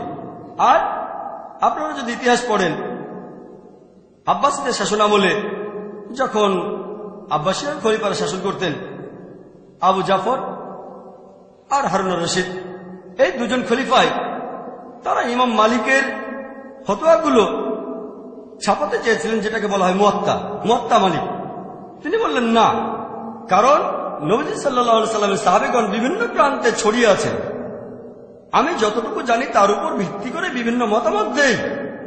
যেহেতু নবী সাল্লাল্লাহু আলাইহি সাল্লামের সাহাবীগণ পৃথিবীর বিভিন্ন প্রান্তে ছড়িয়ে আছেন, আমি নিশ্চিতভাবে বলতে পারি না যে আমার মতামত সঠিক কিনা। সেজন্য তিনি তার মুয়াত্তা লেখার জন্য খলিফাদেরকে অনুমতি দেননি। তার ফতোয়াকে তিনি সেই দেশের আইন বলে মেনে নিতে রাজি হননি। চিন্তা করেন, ইমাম মালিক ব্যাপারটাকে এভাবেই দেখতেন। আল্লাহ তাকে শান্তিতে রাখুন। এরপর আছেন ইমাম শাফি। ইমাম শাফি তিনি ইমাম মালিকের ছাত্র ছিলেন। এছাড়াও তিনি ইমাম হানিফার একজন ছাত্রের ছাত্র ছিলেন। আর ইমাম শাফি বলেছেন এটা সম্ভব না যে একজন মানুষ নবীজি সাল্লাল্লাহু আলাইহি সাল্লামের সবগুলো হাদিসই জানবেন। যদি আপনি কোনো একটা হাদিস না জানেন, আপনার ফতোয়া ভুল হতে পারে। আর এই কারণেই তিনি বলেছেন যদি দেখো কোনো মতামত ইমাম মালিকের মতামত অথবা আমার মতামত বা ইমাম মালিকের বা আল আউজারির বা থাউরির, আগে দেখো তারা এটা কোথায় পেয়েছেন, তার উৎসটা কোথায়। তিনি বলেছেন আমার মতামত অন্ধভাবে অনুসরণ করো না, চোখ বুঝে আমাকে অনুসরণ করো না, আগে দেখো মতামতটা কোত্থেকে পেয়েছেন, পেছনে যাও। আর ইমাম শাফি আল্লাহ তাকে শান্তিতে রাখুন রহমতুল্লাহ আলাইহি, তিনি বলেছেন যে যদি কোনো সহিহ হাদিস খুঁজে পাও সেটাই আমার মাযহাব। তাহলে ইমাম শাফির মাযহাবটা হচ্ছে সহিহ হাদিসের মাযহাব। তিনি বলেছেন যদি কোনো সহিহ হাদিস খুঁজে পাও যেটা আমার মতামতের বিরুদ্ধে যায়, মতামতটা বাতিল করে দাও। ইমাম শাফি বলেছেন যদি দেখো আমার কোনো ফতোয়া আল্লাহ এবং রাসূলের বিরুদ্ধে যাচ্ছে, আমার ফতোয়া বাদ দিয়ে দাও। লোকজন যদি আমাকে জিজ্ঞেস করে যদি ওযু অবস্থায় থাকি তখন কোনো মহিলাকে টাচ করে বা মহিলা আমাকে টাচ করে, ওযু কি ভেঙে যাবে আমার? আমি বলবো না, এতে ওযু ভাঙবে না, কারণ বেশ কিছু সহিহ হাদিস আছে আবু দাউদ এবং সহিহ মুসলিমে যে ওযু ভেঙে যাবে না। তাহলে এজন্য আমি পাক্কা শাফি, কারণ ইমাম শাফি বলেছেন যদি তোমরা দেখো যে আমার কোনো ফতোয়া আল্লাহর কালাম এবং নবীর হাদিসের বিরুদ্ধে যাচ্ছে, অন্য কথা বলছে, আমার ফতোয়া বাদ দিয়ে দাও। এ কারণে আমি একজন পাক্কা শাফি। অন্যান্য শাফিরা হয়তো 60-70% শাফি বা 80%, তবে 100% না, আমি একেবারে পাক্কা শাফি। আর আপনার ইতিহাস পড়লে দেখবেন ইমাম শাফি তিনি তখন বাগদাদে, ইমাম শাফি তার ফতোয়া নিয়ে একটা বই লিখেছিলেন যার নাম আল হুজ্জা। পরবর্তীতে তিনি একবার মিশরে গিয়ে আবার ফিরে এলেন। তারপর তিনি ইমাম লায়েত ইবনে সাদের ছাত্রদের অধীনে পড়াশোনা করলেন। এ সময় অনেক বিষয়ে তার দৃষ্টিভঙ্গি বদলে গেল। তিনি নতুন একটা বই লিখলেন আলুম। তাহলে ইমাম শাফি প্রথমে একটা বই লিখেছেন আল হুজ্জা, পরে আরেকটা নতুন বই আলুম। তার মানে ইমাম শাফি যখন ইমাম লায়েতের ছাত্রের কাছে পড়েছেন, মানুষের একটা ভুল ধারণা আছে যে ইমাম মাত্র 4 জন, আর অনেক আছেন। এই 4 জন ইমাম তারা অনেক জনপ্রিয়, কারণ তাদের ছাত্ররা তাদের কথা প্রচার করেছেন। এছাড়াও আরো ইমাম ছিলেন, যেমন ইমাম লায়েত ইবনে সাদ। ইমাম শাফি একটা কথা বলেছিলেন, যদিও তিনি ইমাম মালিকের ছাত্র ছিলেন, তিনি বলেছেন যে ইমাম লায়েতের ফিকা সম্পর্কে যে জ্ঞান আছে সেটা ইমাম মালিকের চেয়েও অনেক বেশি। ইমাম শাফি এটা বলতে পারেন, আমরা পারি না। এছাড়াও আরো অনেক ইমাম আছেন। চতুর্থ ইমাম ইমাম আহমদ ইবনে হাম্বল। ইমাম আহমদ ইবনে হাম্বলও একই মত পোষণ করতেন। তিনি এত কঠোর ছিলেন যে ইমাম আবু হানিফা তিনি বলেছেন, নিশ্চিত না হওয়া পর্যন্ত আমার কোনো ফতোয়া লিখো না যদি সেটাতে সবাই একমত হয়। ইমাম আহমদ ইবনে হাম্বল এর চেয়ে অনেক বেশি কড়া ছিলেন। তিনি বলেছেন, আমার কোনো মতামতই লিখে রেখো না। যদি আমার মতামতকে যাচাই করতে চাও, অথবা ইমাম মালিকের মতামত, আমার মতামত, বা ইমাম মালিক, ইমাম শাফি, ইমাম আবু হানিফা প্রধান উৎসগুলো দেখো। আর যদি দেখো আমার কোন ফতোয়া আল্লাহ এবং তার রাসূলের বিরুদ্ধে যাচ্ছে, ফতোয়া বাতিল করে দাও। এই কারণে আমি বলছি, আমি একজন 100% হামলি। হামলি মানে তো যারা ইমাম আহমদ ইবনে হাম্বলকে অনুসরণ করে চলে, আমি পুরো 100% হামলি। আর অন্য হামলিরা হয়তো 70 বা 80%। তাহলে যদি বলেন যে ইমাম আবু হানিফা যা বলেছেন আল্লাহ সুবহানাহু ওয়া তাআলা তাকে শান্তিতে রাখুন, সেগুলো মানলে হবেন হানাফি। আমি একজন পাক্কা হানাফি, 100% হানাফি। যদি ইমাম মালিককে অনুসরণ করলে মালিকি হওয়া যায়, আমি পুরো 100% মালিকি।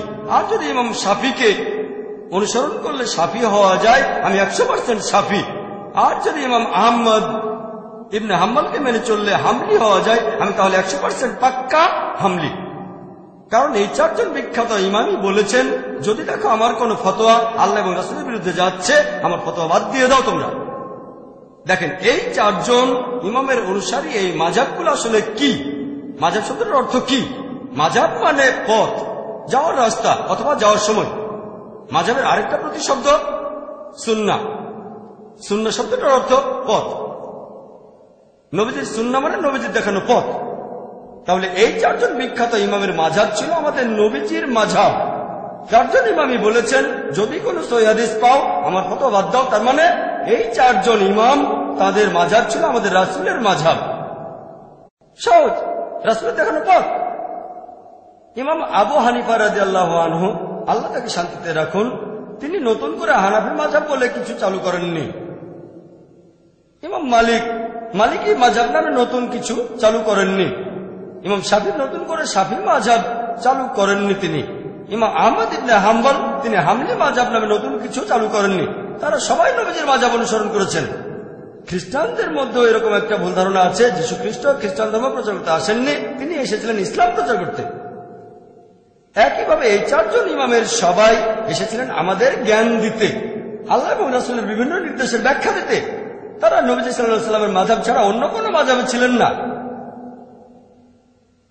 আল্লাহ পবিত্র কোরআনে বলেছেন, সূরা নিসার 59 নম্বর আয়াতে উল্লেখ করা হয়েছে, আতিউল্লাহ আতিউর রাসূল, আল্লাহকে মানো এবং তার রাসূলকে মানো।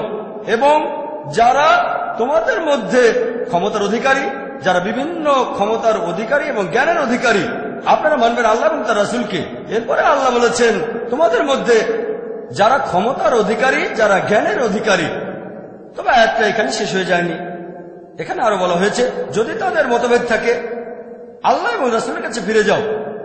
তাহলে যাদের জ্ঞান আছে, ইমাম শাফি, ইমাম আহমদ ইবনে হাম্বল, ইমাম মালিক, ইমাম আবু হানিফা, আল্লাহ তাদের শান্তিতে রাখুন সবাইকে, তাদের মতভেদ থাকলে আল্লাহ এবং রাসূলের কাছে ফিরে যাবেন। চারজন ইমাম একই কথা বলেছেন, যদি আমার ফতোয়া আল্লাহ এবং রাসূলের বিরুদ্ধে যায়, আমার ফতোয়া বাদ দাও। আল্লাহ একই কথা বলেছেন, আল্লাহ এবং রাসূলকে মানো। এবং যারা ক্ষমতার অধিকারী, যারা জ্ঞানের অধিকারী, তাদের মতভেদ থাকলে আল্লাহ এবং রাসূলের কাছে ফিরে যাও। যদি আল্লাহ এবং শেষ বিচারের দিনে বিশ্বাস রাখো, কারণ এটাই হলো উত্তম এবং পরিণামে প্রকৃষ্টতর। কোন রকম মতভেদ থাকলে আমরা কি করব? আল্লাহ এবং রাসূলের কাছে ফিরে যাব। ব্যাপারটা খুব সহজ। তবে কিছু মুসলিম আছে যারা আমাকে প্রশ্ন করতে পারে, ভাই জাকির, ভালো, যেসব লোকের কোরআন এবং হাদিসের যথেষ্ট জ্ঞান আছে, তাদের জন্য এটা সহজ যে কোনটা ভুল আর কোনটা ঠিক, কোনটা সহিহ হাদিস আর কোনটা জয়ীফ হাদিস। এখন আমরা কিভাবে সাধারণ মুসলিম হিসেবে, কমন মুসলিমরা বুঝতে পারবো যে কোনটা ঠিক আর কোনটা ভুল? প্রশ্নটা খুবই সুন্দর। আমি তাদের বলি, তারা বলে বলে এই জন্য আমরা তাকলিদ করি। তখন তাদের বলি এই তাকলিদ শব্দটার অর্থ কি? তাকলিদ মানে দেখেন, কোন ইমামের কথাগুলো অনুসরণ করলে সেটাকে তাকলিদ বলা হয় না, হবেন মুকাল্লিদ। যদি আপনি প্রমাণ করে দেখান আপনার ইমাম ভুল করেছেন, তারপর সেটা শুধরে দিলেন, তখনও আপনি থাকবেন মুকাল্লিদ। যেমন ধরেন, যদি আপনার মায়ের হার্টে কোনো সমস্যা থাকে, ঠিক হার্টে সমস্যা আছে, তাহলে ডাক্তার লাগবে। এখন কার কাছে যাবেন? ডাক্তার কাছে তো যাবেন না, যাবেন একজন হার্ট স্পেশালিস্টের কাছে। আপনি ভেবে দেখবেন এমবিবিএস, না না না না, এমডি, হ্যাঁ এমডি। এমডি কিসের উপরে? ব্রেনের উপর? না না না না, হার্ট। ঠিক আছে, তাহলে ডাক্তারের কাছে যাওয়ার আগে রিসার্চ করবেন। আপনি সেই ডাক্তারের ডিগ্রিটা দেখবেন। এমবিবিএস, না না না, এমডি, হ্যাঁ কিসের উপরে এমডি? গাইনোকোলজি, না না না, কিডনি, না না না, ব্রেন, না না না, কার্ডিওলজি, হ্যাঁ ঠিক আছে, ডিএম, আরো উপরে এমডি অব মেডিসিন, তার চেয়ে বড় ডাক্তার হচ্ছে ডিএম। আগে রিসার্চ করে তারপরে ডাক্তারের কাছে যান। যে কোনো ডাক্তারকে তো দেখাবেন না। যদি রাস্তায় কেউ বলে আপনার মায়ের হার্টের সমস্যা, একটা কাজ করেন, আপনি কি সেটা করবেন? তার কথা শুনবেন না, আপনি রিসার্চ করবেন। একইভাবে তৃতীয় ক্যাটাগরি, আল্লাহ এবং তার রাসূলকে মানো। তৃতীয় ক্যাটাগরি হলো তোমাদের মধ্যে যাদের জ্ঞান আছে অথবা যারা হলো ক্ষমতার অধিকারী। আপনি রিসার্চ করবেন। একজন বিশেষজ্ঞ কোনো মত দিলে সেটা ঠিক হতে পারে, ভুলও হতে পারে, আপনি সব চেক করতে পারবেন না। ধরেন 10 জন বিশেষজ্ঞের মত শুনলেন, আপনি বললেন যে প্রথম বিশেষজ্ঞ প্রায় 30-40টা রেফারেন্স দিয়েছেন, আমি 20টা চেক করে দেখেছি, 20টাই কোরআন এবং সহিহ হাদিসে, তাহলে 21 নম্বরটা চেক করতে হবে না। এরপর তৃতীয় বিশেষজ্ঞকে দেখলেন, তারটা হলো মিক্সচার, কিছু আছে সহিহ হাদিস আর কিছু জয়ীফ হাদিস। তৃতীয় বিশেষজ্ঞ, তার বলা বেশিরভাগ কথাই হচ্ছে ভিত্তিহীন, সেখানে কোনো সহিহ হাদিস নেই। বুখারী, সহিহ বুখারী খোলেন, 7000-এরও বেশি হাদিস আছে, একটা সাথেও মিলে না। তাহলে অনেক বিশেষজ্ঞ আছেন, আপনি চেক করে দেখবেন। এখন আপনি চেক করে তারপর বুঝতে পারলেন যে হ্যাঁ প্রথম বিশেষজ্ঞ, হ্যাঁ কথা বলার সময় তিনি রেফারেন্স দেন, সব রেফারেন্স গুলো চেক করি কোরআন হাদিস দিয়ে। তারপর কি হবে? তাদের কোনো প্রশ্ন করলেন, 3 জন বিশেষজ্ঞ মতামত দিলেন, আপনি অটোমেটিক্যালি মানবেন প্রথম জনের কথা, কারণ এর আগে তার 20টা রেফারেন্স চেক করেছেন, সবগুলোই ঠিক ছিল। তাহলে ইনশাআল্লাহ 21 নম্বর রেফারেন্সটাও ঠিক হবে। প্রত্যেক মুসলিম বিশেষজ্ঞের বলা সবকিছু চেক করতে পারবেন না। আপনি এখানে আগে রিসার্চ করে নেবেন। প্রথম যে বিশেষজ্ঞ, হ্যাঁ তিনি কোরআন হাদিস নিয়ে কথা বলেন, ধরেন মোট 4 জন বিশেষজ্ঞ, ইনি হলেন প্রথম বিশেষজ্ঞ।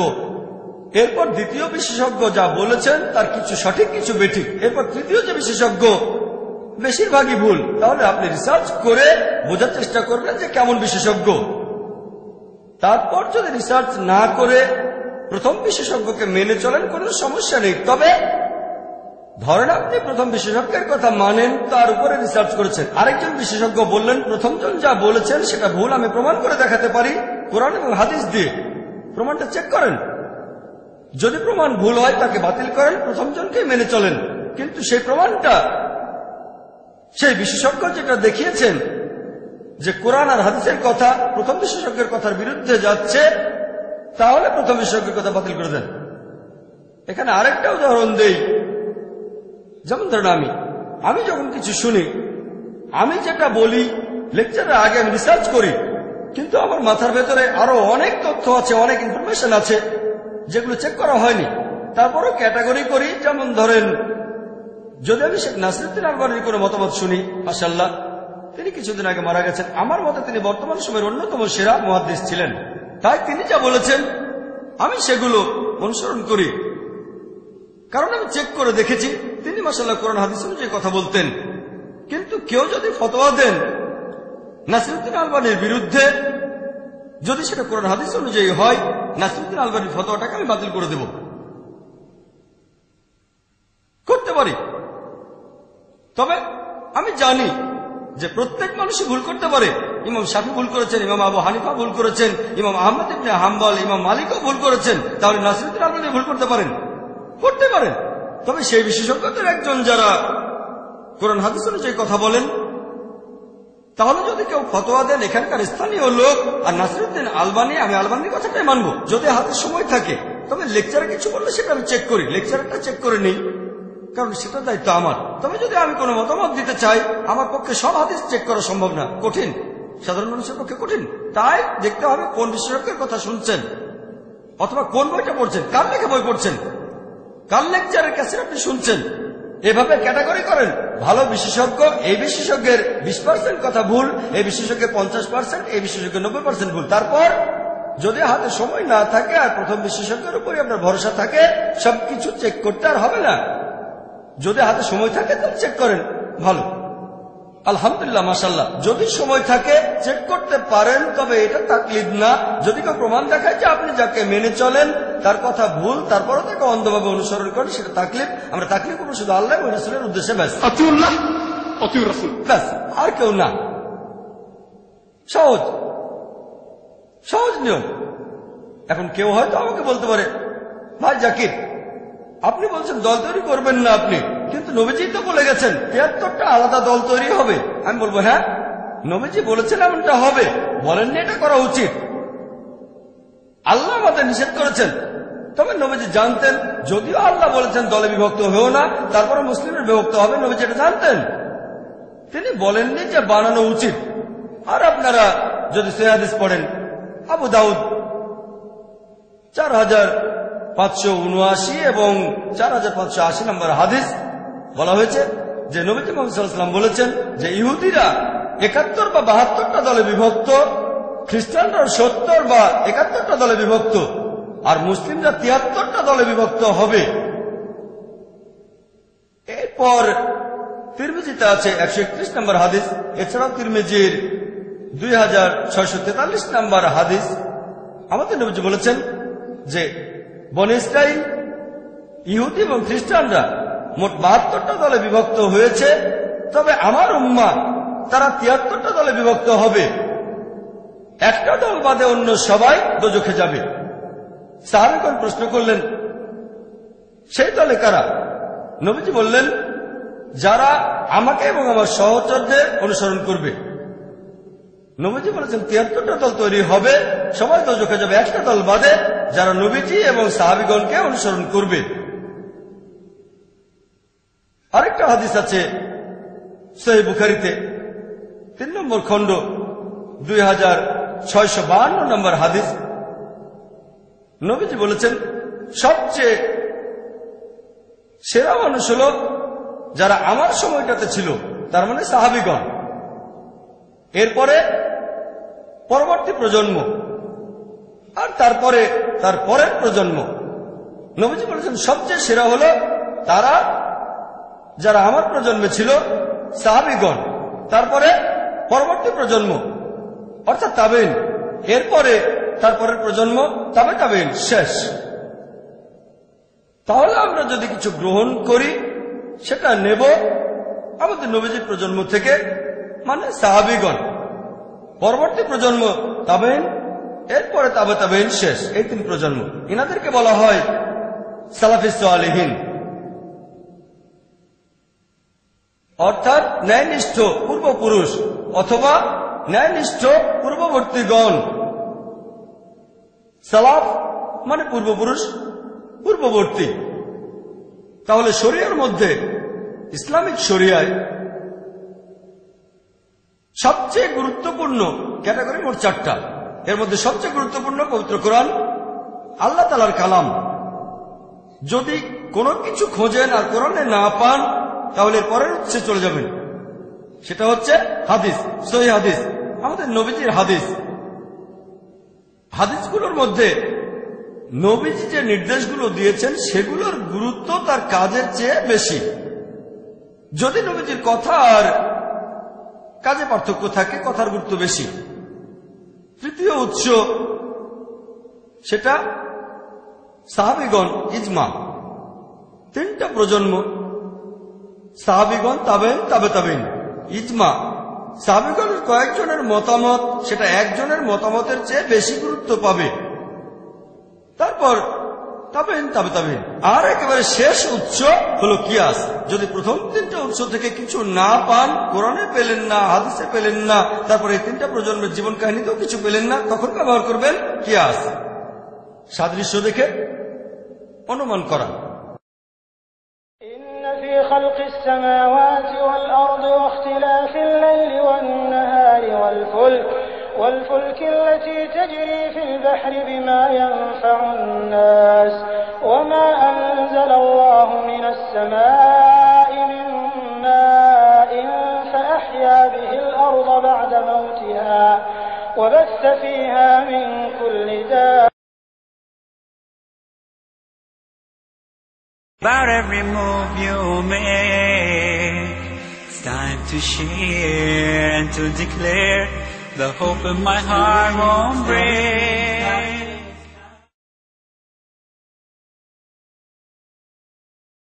তাহলে শরিয়াতে চারটা জিনিস আছে: পবিত্র কোরআন, সহিহ হাদিস। কোন সহিহ হাদিস কোরআনের বিরুদ্ধে যাবে না, কোরআন 1 নম্বর, তারপর সহিহ হাদিস। এই হাদিসগুলোর মধ্যে কাজের চেয়ে কথার গুরুত্ব অনেক বেশি, নবীজির নির্দেশের গুরুত্ব তার কাজের চেয়ে বেশি। তারপর 3 প্রজন্মের রেখে যাওয়া দৃষ্টান্ত, সাহাবীগণ, তাবেইন, তবে তাবেইন, একজনের চেয়ে কয়েকজনের মতের গুরুত্ব বেশি। তারপরে হলো কিয়াস। আমরা এই নিয়মটা মেনে চলবো কোরআন আর সুন্নাহ। কিন্তু সব গ্রুপই তো বলে আমরা কোরআন এবং সুন্নাহ মেনে চলি, কেউ তো বলে না যে তারা কোরআন সুন্নাহ মেনে চলে না। এখন কোরআন আর সুন্নাহ মানবো কিভাবে? যেভাবে আমাদের নবীজি আর সাহাবীগণ বুঝেছিলেন, 3 প্রজন্ম যেভাবে বুঝেছিলেন। সাহাবীগণ বলেছেন যে আমাদের নবীজি মুহাম্মদ সাল্লাল্লাহু আলাইহি ওয়াসাল্লাম বলেছেন সেরা প্রজন্ম হলো আমার প্রজন্ম, তারপরের প্রজন্ম আর তারপরেরটা। তাই যদি কোনো মতভেদ দেখা দেয় যে কোরআনের অমুক আয়াতের অর্থ কি হবে, আমাদের দেখতে হবে সাহাবীগণ সেটা কিভাবে বুঝেছিলেন। যদি সেখানে না পান তাহলে পরের প্রজন্ম, তাবেইন। সেখানেও যদি না পান তারপরের প্রজন্ম, তাবেইন। এভাবে মেনে চলবো। পবিত্র কোরআনের অনেক আয়াতেই বলা হয়েছে, যেমন মাসা, এর 2টো অর্থ: সহবাস করা, শারীরিক স্পর্শ। তারপর সহিহ হাদিস দেখলে জানতে পারবেন যে এটা সহবাস করা, শারীরিক স্পর্শ না। সহজ। একইভাবে পবিত্র কোরআনের কোন আয়াত নিয়ে যদি কোন রকম মতভেদ থাকে তাহলে আমরা সেটার ব্যাখ্যা খুঁজব। যদি কোরআনের অন্য কোনো আয়াতে উল্লেখ থাকে কোরআনের শ্রেষ্ঠ, যদি না থাকে তাহলে নবীজির হাদিস খুঁজে দেখবেন। যদি সেখানে না পান তাহলে দৃষ্টান্ত দেখবেন সাহাবীগণ, তাবেইন আর তাবেইন। শেষ। তাহলে প্রমাণের জন্য হুজ্জা আর কোরআনকে বোঝার জন্য, হাদিস বোঝার জন্য আমাদের সামনে পথ দেখাবেন আল্লাহ এবং তার রাসূল, তারপর সালাফিস সালেহিন। আমরা এইভাবে মেনে চলব। এছাড়াও পবিত্র কোরআনের অনেক আয়াতের 2টো অর্থ হতে পারে। যেমন পবিত্র কোরআন সূরা বাকারায় আছে, আল্লাহর পথে যারা নিহত হয় তাদের মৃত বলো না, বরং তারা জীবিত। অনেকে বলবে তাহলে তো তারা বেঁচে আছে, তাদের সাথে কথা বলতে পারবো। এখন এই শহীদরা যদি জীবিত হয় তাহলে আমাদের নবীজি বেঁচে আছেন। খুব সুন্দর যুক্তি। কিন্তু সাহাবীগণ এটা কিভাবে বুঝেছিলেন? তারা কি ধরে নিয়েছিলেন যে নবীজি বেঁচে আছেন? তারাই কবর দিয়েছেন। তারা নবীজির জানাজার নামাজও পড়েছেন। যুদ্ধের ময়দানে যখন মুসলিমরা শহীদ হয়েছেন, সাহাবীগণ তাদের জানাজার নামাজও পড়েছেন। জীবিত কারো জানাজার নামাজ কি পড়া যায়? না। এখানে কোরআনের আয়াতটা বলছে শত্রুরা যখন উল্লাস করে বলে তোমাদের লোকদের মেরেছি, তবে তাদের সাথে পরকালে দেখা হবে, তারাই সবচেয়ে লাভবান। এখানে শারীরিক বেঁচে থাকার কথা বলা হচ্ছে। যদি শারীরিকভাবে জীবিত থাকতেন সাহাবীগণ কবর দেবেন কেন? তাহলে পবিত্র কোরআনের কোন আয়াত নিয়ে যদি মতভেদ দেখা দেয় তাহলে ব্যাখ্যা খুঁজবেন কোরআন, হাদিস আর সাহাবীগণের বিভিন্ন দৃষ্টান্তে, সেখানে উত্তরটা পাবেন। খুবই সহজ, কঠিন না। বিশেষজ্ঞ হতে হবে না, আপনাকে সামান্য একটু রিসার্চ করতে হবে, সামান্য, বেশি না। এখন আরেক দল লোক আছে, যখন তাদের বলি যে আপনি কোন দলে, আপনার পরিচয় কি, তারা বলে আমি আহলে হাদিস। আমি বলি আহলে হাদিসের অর্থটা কি? তারা বলে আমরা হলাম কোরআন আর সুন্নাহর অনুসারী, কোরআন এবং হাদিস। আমি বললাম ভালো, যুক্তি আছে। আমি তাদের বলি ঠিক আছে, আপনি নিজেকে আহলে হাদিস বলছেন, কিন্তু আমি আমাকে বলি আহলে সহিহ হাদিস, কারণ আমি মানি শুধু কোরআন আর সহিহ হাদিস। অনেক মুসলিম মেনে চলে জয়ীফ হাদিস, আর মওদু হাদিস, আমি আহলে সহিহ হাদিস। যদি এরকম নাম ডাকতে চান, দেখেন অনেক হাদিসে আছে যেগুলো জয়ীফ হাদিস আর মওদু হাদিস, নাবির নিচে হাত বাঁধা এইরকম। এখন তারা বলে আহলে হাদিস, আমি বলি আহলে সহিহ হাদিস। যদি এরকম নামে ডাকতে চান, আমি তাদেরকে বলি, ভাই আপনারা আহলে হাদিস মানে কোরআন আর হাদিস পুরোপুরি মেনে চলেন, খুব ভালো কথা। আমি তাদের প্রশ্ন করি, পবিত্র কোরআনের কোন জায়গায় কোন আয়াতে আল্লাহ তাআলা বলেছেন নিজেদের আহলে হাদিস বলে ডাকো? কোন উত্তর দেয় না। এরকম কোন সহিহ হাদিস কি আছে যেখানে নবীজি বলেছেন নিজেদের আহলে হাদিস বলে ডাকো? উত্তর নেই। সেজন্য আমি নিজেকে আহলে হাদিস বলে ডাকি না, আমি নিজেকে বলি মুসলিম। সেজন্য আমি পাক্কা আহলে হাদিস। আপনারা হলেন আংশিক 90-95% অথবা 98%। আমি পুরোপুরি আহলে হাদিস, আহলে সহিহ হাদিস। আপনারা কি বলেন? আপনি যদি কোরআন এবং হাদিস মেনে চলেন, কোরআনের কোন আয়াতে আল্লাহ তাআলা কি বলেছেন আহলে হাদিস বলে ডাকো? কোন সহিহ হাদিসও বলছে না যে নবীজি বলেছেন নিজেদের আহলে হাদিস বলো।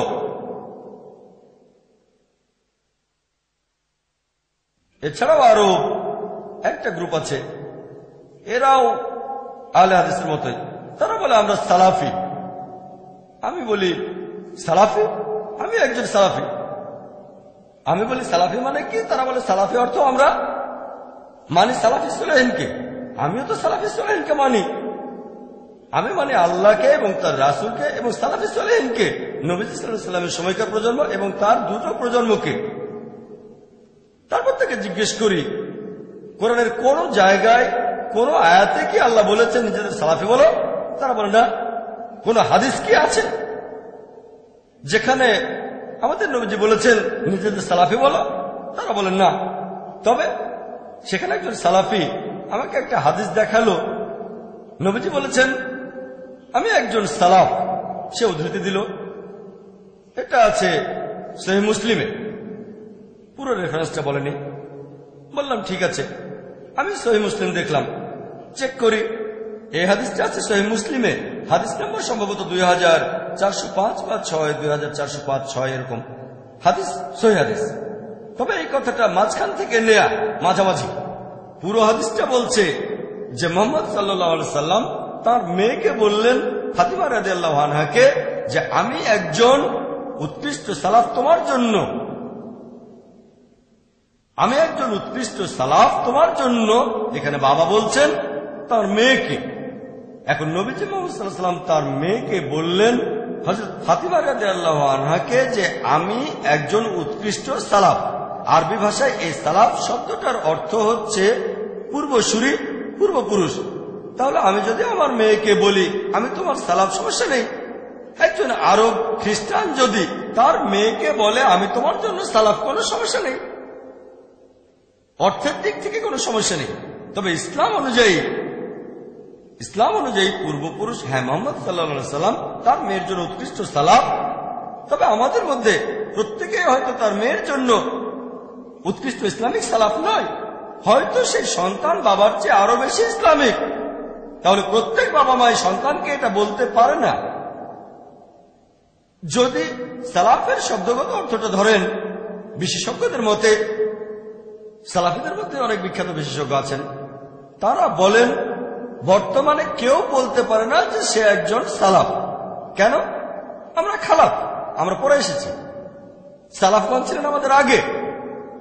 তাহলে আগের মানুষদের সাথে তুলনা করলে আমরা খালাফ। হ্যাঁ, আমরা সালাফ হতে পারি আমাদের সন্তান, নাতি নাতনি, বংশধরদের জন্য। তাহলে টেকনিক্যালি আমরা সালাফ হতে পারি, ইসলামিক্যালি না। ইসলামিক্যালি আমরা খালাফ। ক্লিয়ার? আমি একবার অস্ট্রেলিয়ায় গিয়েছিলাম, সেবারে ওখানে প্রথম গিয়েছিলাম লেকচার ট্যুরে। যারা ডেকেছিলেন মাশাআল্লাহ তারাও কোরআন সুন্নাহ মেনে চলেন, সহিহ হাদিস। তারা ইনভাইট করলেন। যথাসময়ে আমি অস্ট্রেলিয়ায় পৌঁছালাম। তারপর সেই শহরেও পৌঁছে গেলাম। আমি তাদের নাম বলবো না, সবাই খুব ভালো মাশাআল্লাহ।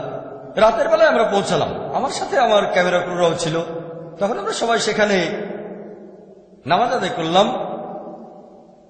তাদের একজন বলল, আরে আপনারা তো আমাদের মতো করেই নামাজ পড়েন। আমি বললাম আপনাদের মতো করে মানে? আমি নবীজির মতো করে নামাজ পড়ি। তারা বলছে আপনারা তো আমাদের মতো করে নামাজ পড়েন, আপনাদের মতো করে মানটা কি, আমরা নবীজির মতো করে পড়ি। এই গ্রুপের অনুসারীরা মাশাআল্লাহ কোরআন সহিহ হাদিস মেনে চলে। তবে তাদের বলা উচিত ছিল, দেখে ভালো লাগলো আপনারা নবীজির মতো করে নামাজ পড়েন, আমাদের মতো করে না। আমি তো তাকে দেখে নামাজ পড়ছি না, আমি আগে থেকে নামাজ পড়ছি। আমি তার মতো করে পড়ছি না, আমি নবীজির মতো করে নামাজ পড়ছি। আর আলহামদুলিল্লাহ সেও নবীজির মতো করে পড়ছে। তার বলা উচিত ছিল, দেখে ভালো লাগছে নবীজির মতো করে নামাজ পড়ছেন, কিন্তু সে বলল আরে আপনারা তো আমাদের মতো করেই পড়ছেন, খুব খুশি। তারা আগে আমার ভিডিও ক্যাসেট দেখেছিল। ডক্টর জাকির কম্পারেটিভ রিলিজিয়ন নিয়ে যে কথাগুলো বলেছে সেগুলো সঠিক, কিন্তু আমার আকীদা তারা জানে না যে আমার ধর্মবিশ্বাস কেমন, সেজন্য তারাও বেশি উৎসাহ দেখায়নি। তবে দেখেছে আমি কম্পারেটিভ রিলিজিয়নের উপর একজন স্পেশালিস্ট, ক্যাসেটে ভুল কিছু খুঁজে পায়নি, কিন্তু তারা আমার আকীদা জানে না কিভাবে নামাজ পড়ি। তাই কিছুটা না জানে আমন্ত্রণ করলো। তারপর নামাজ পড়তে থেকে খুব খুশি হলো, আপনারা তো আমাদের মতো করে পড়েন। বললাম না, নবীজির মতো করে পড়ি। তবে তারা সবাই খুব ভালো মাশাআল্লাহ। সেখানে আমি কিছু লেকচার দিলাম। তারপর যখন ডিনার খেতে বসলাম আমরা, তখন আমরা আলোচনা করলাম। সেখানেও আমি আজকের মতোই বললাম আমি একজন পাক্কা হানাফি, পাক্কা শাফি, পাক্কা হামলি, পাক্কা আহলে হাদিস। যখন সালাফি প্রসঙ্গ আসলো বললাম আমি পাক্কা সালাফি। তবে কোরআন বলছে না নিজেদের সালাফি বলে রাখো, অথবা কোন সহিহ হাদিস নেই যেখানে নবীজি বলেছেন নিজেদের সালাফি বলো। প্রায় সবাই আমার সাথে একমত হলো, শুধু একজন বাদে। এক ভাই একমত হলো না, অন্য সবাই বলল মাশাআল্লাহ জাকির ভাই আপনার সাথে আমরা একমত। একজন ভাই আমাকে প্রশ্ন করলো, ভাই জাকির শেখ নাসিরউদ্দিন আলবানীর নাম শুনেছেন? বললাম হ্যাঁ, তাকে চিনি। তাকে কেমন মনে করেন? বললাম মাশাআল্লাহ, উনি আমাদের সময় শ্রেষ্ঠ মুহাদ্দিসদের একজন, কয়েক বছর আগের কথা। শেখ নাসিরউদ্দিন তখন জীবিত ছিলেন রহিমুল্লাহ, আল্লাহ তাকে শান্তিতে রাখুন। আচ্ছা, তার কথা মানেন? হ্যাঁ, তিনি বিখ্যাত বিশেষজ্ঞ, তাকে শ্রদ্ধা করি, ভালোবাসি, তাকে সম্মান করি। আচ্ছা, আমি ওনার কথার উদ্ধৃতি দিচ্ছি। সে ইন্টারনেটে গিয়ে albani.com থেকে ডাউনলোড করলো ওনার ফতোয়া। এখন এই ফতোয়ার উত্তর দেন শেখ নাসিরউদ্দিন আলবানী, আল্লাহ তাকে শান্তিতে রাখুন, তাকে শ্রদ্ধা করি, ভালোবাসি, সম্মান করি, আমি তার প্রশংসা করি। মুসলিম বিশেষজ্ঞদের মধ্যে এই ব্যাপারে দুটো গ্রুপ আছে। এক গ্রুপ বলেন সালাফি বলে পরিচয় দেয়া ফরজ, শেখ আলবানী হচ্ছেন সেই দলে। এই বিশেষজ্ঞরা বলেন সালাফি বলে পরিচয় দেয়া ফরজ। আমি বললাম আলহামদুলিল্লাহ, যদি কেউ প্রমাণ করে দেখাতে পারে কোরআন এবং হাদিস থেকে, আজকে প্রমাণ দিলে আমি আজকে থেকে সেটা পালন করতে শুরু করব। তবে আমি চেক করে দেখব, যদি কেউ আজকে আমার সামনে প্রমাণ করতে পারে কোরআন আর হাদিস থেকে যে সালাফি পরিচয় দেওয়াটা ফরজ অথবা আহলে হাদিস বলা ফরজ, আমি পালন করব। অথবা নিজেকে হানাফি পরিচয় দেওয়া ফরজ বা মালিকি বলা ফরজ, আমি সেটা পালন করব। আমি আমার ধর্মের লেভেল হিসেবে নিজেকে বলতে চাই একজন মুসলিম। যখন সেই ফতোয়াটা পড়লাম শেখ নাসিরউদ্দিন আলবানীর, তিনি তার সময়ের একজন সেরা বিশেষজ্ঞ। তিনি বলেছেন যে ইমাম হানিফা বলেছেন, একটা হাদিসের উদ্ধৃতিও দিয়েছেন যে ইসলামে ৭৩টা দল হবে, সবাই দোজখে যাবে, শুধু একটা দল বাদে, সেই দলটা হলো জামা। আর এই জামা শব্দটার অর্থ প্রথম ৩টা প্রজন্ম। হাদিসটা আছে সহিহ বুখারীতে। হ্যাঁ, আমিও সেটা মানি। তিনি বলেছেন, আবু হানিফার উদ্ধৃতিতে ইমাম আবু হানিফা বলেছেন যে জামা অর্থ অনুসরণ করা সাহাবীগণ এবং তার পরের ২ প্রজন্মকে সালাফি সালেহীন। বললাম আমি তো সেটা মানি। সে আমাকে আরো দেখালো ইবনে তাইমিয়ার উদ্ধৃতি, এটা বাধ্যতামূলক যে তোমরা মেনে চলবে সালাফি সালেহীনকে। বললাম আমি তো মানি। তারপর সে ফতোয়া দেখালো ইমাম শাফির, এটা বাধ্যতামূলক, তোমরা মেনে চলবে ৩ প্রজন্মকে, ধার্মিক পুরুষদের। বললাম আমি তো মানি, সমস্যাটা কোথায়? এনারা কি বলেছেন নিজেদের সালাফি বলে ডাকো? আবু হানিফা এই কথা বলেননি, ইমাম শাফিও কখনো বলেননি, শেখ ইবনে তাইমিয়াও বলেননি। লোকে মনে করে বলেছেন, আসলে বলেননি। তাহলে কোরআন হাদিস থেকে প্রমাণ করা যাচ্ছে না যে নিজেদের বলতে হবে সালাফি। এটা হলো একটা কিয়াস, শেখ নাসিরউদ্দিন আলবানীর দেয়া যুক্তি। আমি তাকে শ্রদ্ধা করি, তিনি একজন বিখ্যাত বিশেষজ্ঞ, আমি তাকে সম্মান করে ভালোবাসি। শেখ নাসিরউদ্দিন আলবানীকে একজন ইউজার প্রশ্ন করেছিল, ইন্টারনেটে albani.com গেলে দেখতে পাবেন, তিনি সেখানে যুক্তি দিয়েছেন কেন আমরা নিজেদের সালাফি সালেহীন বলবো। একজন প্রশ্নকারীর সাথে তার আলোচনা হচ্ছে। প্রশ্নকারী এক জায়গায় বলছে আমি একজন মুসলিম। শেখ নাসিরউদ্দিন আলবানী বললেন, আপনি কোন ধরনের মুসলিম? আপনি কি খারিজি? আপনি কি মুতাজালি? আপনি কি শিয়া নাকি রেফাদি নাকি আপনি কাদরি? কোন ধরনের মুসলিম? প্রশ্নকারী বলল, আমি কোরআন সুন্নাহ মেনে চলা একজন মুসলিম। কোন সুন্নাহ? কোরআন সুন্নাহ তো সবাই মেনে চলে।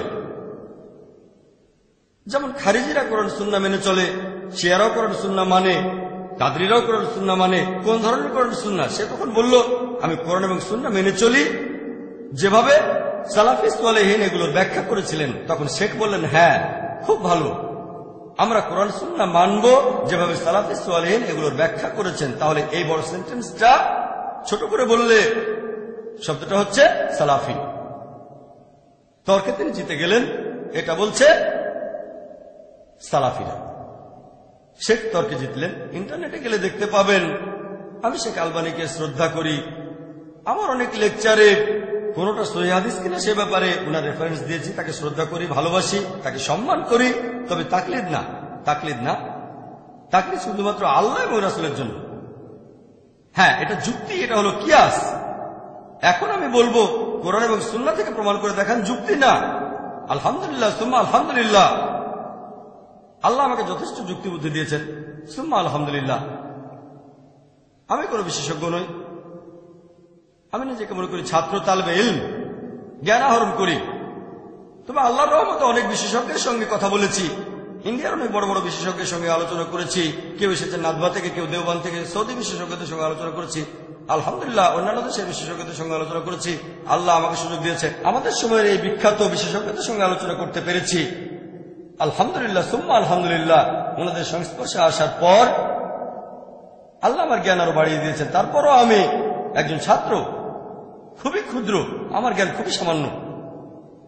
তবে যুক্তিপাল্টা যুক্তির ব্যাপারে আল্লাহ আমাকে রহমত করেছেন। এখন আপনি কোন ধরনের মুসলিম?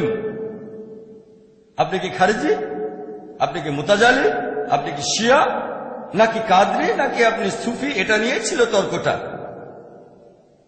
সেই প্রশ্নকারী আর শেখের আলোচনা।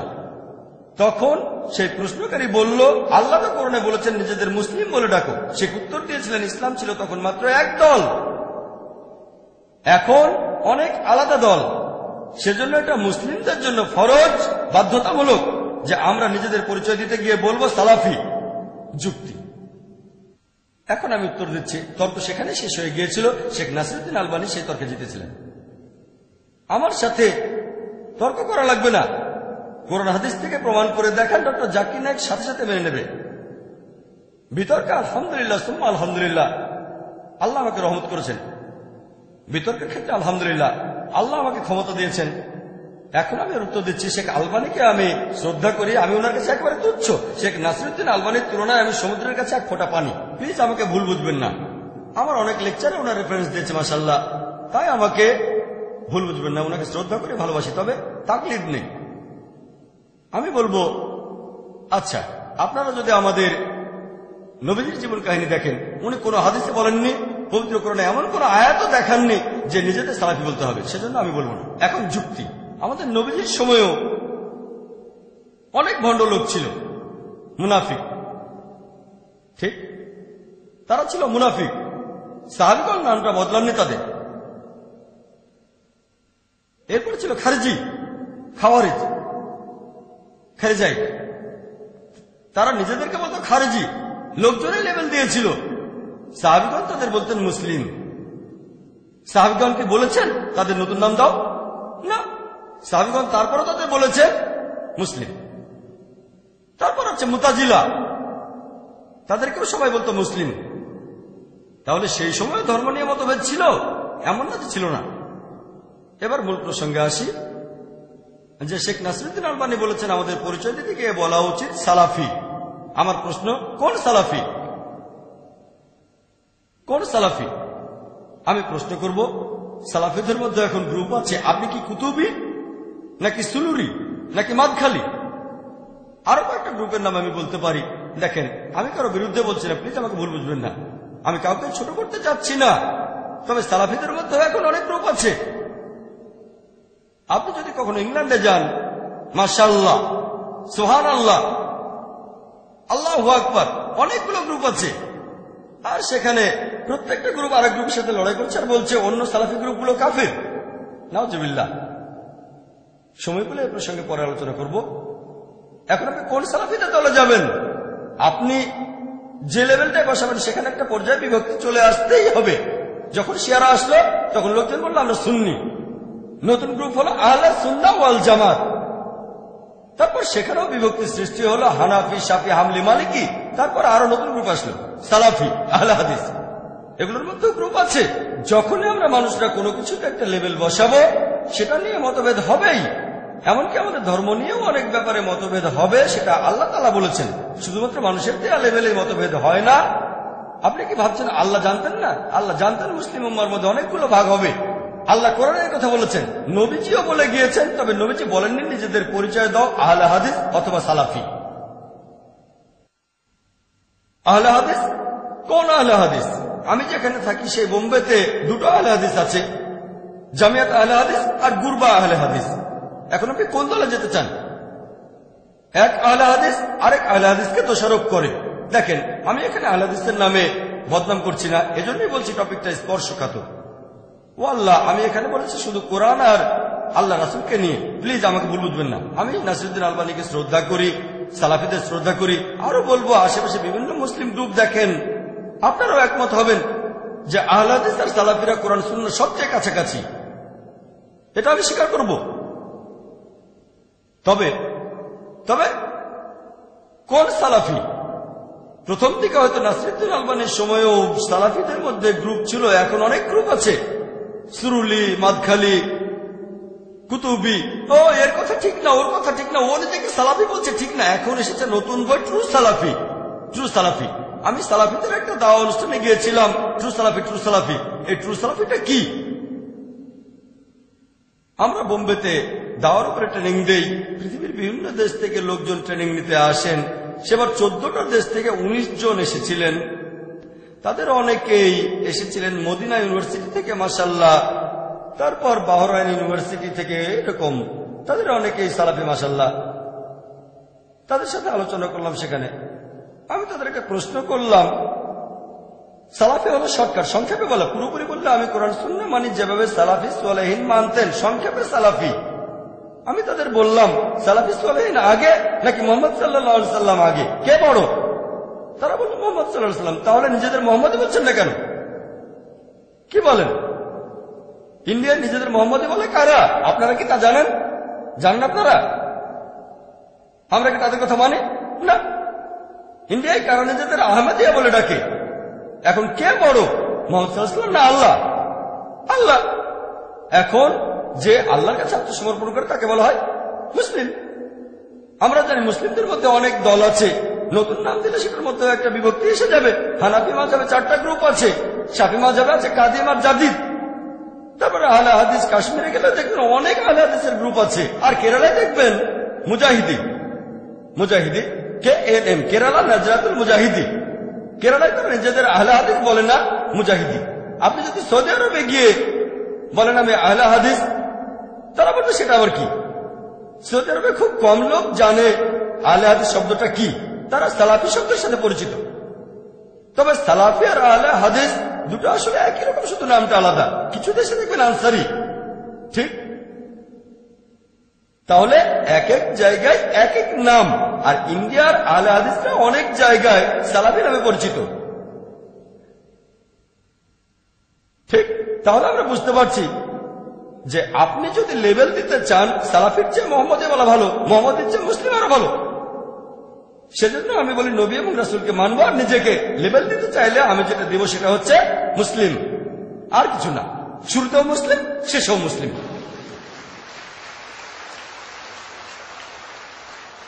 আমি কোন মুসলিম ভাইকে ছোট করছি না, হোক হানাফি, শাফি, হামলি, মালিকি, আহলে হাদিস। আনটিল হোয়েন উই ডিফার, এই বইটা লিখছেন শেখ ওতাইমি। আপনারা আমাদের এখানে বইটা পাবেন। আনটিল হোয়েন উই ডিফার 34 পৃষ্ঠায় শেখ ওতাইমিকে একজন ইন্ডিয়ান প্রশ্ন করল, আমাদের এই দেশে অনেকে নিজেদের বলে ইখওয়ানি আর তাবলিগি, এরা কি সত্যের পথে আছে নাকি ভুল পথে? শেখ ওতাইমি উত্তরে বললেন, যদি কেউ ইসলাম প্রচারের সময় পরিচয় দিতে গিয়ে বলে ইখওয়ানি, তাবলিগি বা সালাফি, সে ভুল পথে আছে। তাহলে প্রশ্নের মধ্যে সালাফি শব্দটা ছিল না, শেখ ওতাইমি সেখানে শব্দটা যোগ করলেন, যদি কেউ নিজেকে ইখওয়ানি, তাবলিগি বা সালাফি বলে ইসলাম প্রচারের সময়, তাহলে সে ভুল পথে আছে। এই কথাটা কিন্তু আমি বলিনি, ডক্টর জাকির নেই, কিছুই না ইসলামে, আমি শূন্য। শেখ ওতাইমি মাশাআল্লাহ অনেক বিখ্যাত, শেখ ওতাইমির ফতোয়াটা শুধু আমি মেনে চলছি। কোন সালাফি যদি আমাকে দোষারোপ করেন, তাহলে শেখ ওতাইমিকেও দোষারোপ করতে হবে। তবে সালাফিদের ওয়েবসাইটে গেলে আপনারা দেখবেন তারা বলছেন যে শেখ ওতাইমিও বলেছেন নিজেদের সালাফি বলতে হবে। তিনি কি বলেছেন? বলেছেন সালাফি সালেহিনকে মেনে চলতে হবে। সে কথা তো আমিও বলি। এভাবে বললে শেখ ওতাইমিও আপত্তি করবেন না। তবে ধর্মপ্রচারের সময় যদি বলে নিজেদের সালাফি বলতে হবে, তিনি বলেছেন এই কাজটা ভুল কাজ। তাহলে শেখ নাসিরউদ্দিন আলবানী এক প্রান্তে ফরজ, শেখ ওতাইমি বলেছেন এটা ভুল। তবে দুজনেই এটা মানেন। শেখ নাসিরউদ্দিন আলবানী আরো বলেছেন যদি বলো সালাফি আর ভাবো তুমি শ্রেষ্ঠ, তাহলে সেটা ভুল। শেখ সালেহ ফারজানা বলেছেন যদি ভাবো সালাফি বলে তুমি শ্রেষ্ঠ, তাহলে সেটা ভুল। তাহলে যে বিশেষজ্ঞরা বলেছেন সালাফি পরিচয় দেওয়াটা ফরজ, তারাও বলেছেন যদি বলো সালাফি আর ভাবো আমি শ্রেষ্ঠ, আমি বেহেশতে যাব, অন্যরা যেতে পারবে না, সেটা ভুল। শেখ সালেহ ফারজান, শেখ নাসিরউদ্দিন আলবানী, শেখ বিন বাজ, শেখ ওতাইমি বলেছেন যে সালাফি বলে পরিচয় দেওয়াটা উচিত না। আমি শেখ ওতাইমির মতো কঠিন করে বলবো না। যদি জিজ্ঞেস করেন তাহলে বলবো মুসলিম পরিচয় দেওয়াটাই সবচেয়ে ভালো। যদি কেউ নিজেকে সালাফি বলে পরিচয় দেয়, কোন কোন ক্ষেত্রে সেটা মুবাহ, ভালো, শর্টকাট। আমি বলছি না এটা হারাম, আমি এটাকে হারাম বলছি না। তবে সবচেয়ে ভালো সেফ, 100% সেফ মুসলিম। এটা নিয়ে বিশেষজ্ঞদের কোনো মতভেদ হবে না। যদি কেউ সংক্ষেপে বলতে চায়, পুরো কথাটা হলো মানে কোরআন, সুন্নাহ, সালাফি, সালেহিন, শুধু এটা বোঝানোর ক্ষেত্রে। যদিও ব্যাপারটা এমন না, লোকজন বলে সালাফি বেহেশতে যাব, অন্য সবাই দোজখে যাবে, এভাবে বললে সেটা ভুল। সংক্ষেপে আমি এটাকে বলবো মুবাহ, এটা ফরজ না। আমি এখানে যার কতটা মানব তিনি শেখ সালেহ মুনাজ্জিদ। শেখ সালেহ মুনাজ্জিদ বলেছেন যদি এটা বোঝাতে চান যে আপনি উদ্ভাবনকারীদের দলে নন, তাহলে কোনো সমস্যা নেই। কিন্তু যদি কেউ বলে আমি সালাফি বলে শ্রেষ্ঠ, তাহলে সেটা ভুল। তিনি নবীজির একটা হাদিসের উদ্ধৃতি দিয়েছেন। নবীজি যখন মদিনায় ছিলেন, সেখানে আনসার আর মুহাজিরদের মধ্যে একটা কোন্দল হলো। মুহাজির ডাক দিল, ও আনসার তোমরা এখানে চলে এসো। আনসাররা তার কাছে চলে আসলো। তারপর মুহাজির বলল, ও মুহাজির আমাকে সাহায্য করো। নবীজি তার কাছে এসে বললেন, এই জাহেলিয়ার সম্বোধনটার কারণটা কি? এমনিতে আনসার বলে ডাকা কিন্তু খারাপ না, মুহাজির ডাকতেও খারাপ না, কিন্তু এখানে গ্রুপ তৈরি হচ্ছে। আনসার আমাকে সাহায্য করো, মুহাজির আমাকে সাহায্য করো। নবীজি বলেছেন এটা হলো জাহেলিয়ার সম্বোধন।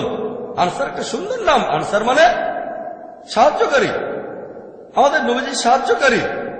মুহাজির মানে যারা হিজরত করেছে আল্লাহ এবং তার রাসূলের পথে, এটা সুন্দর নাম। তারপর নবীজি বলেছেন এটা হারাম, এটা নিজেকে শ্রেষ্ঠ বানানোর চেষ্টা।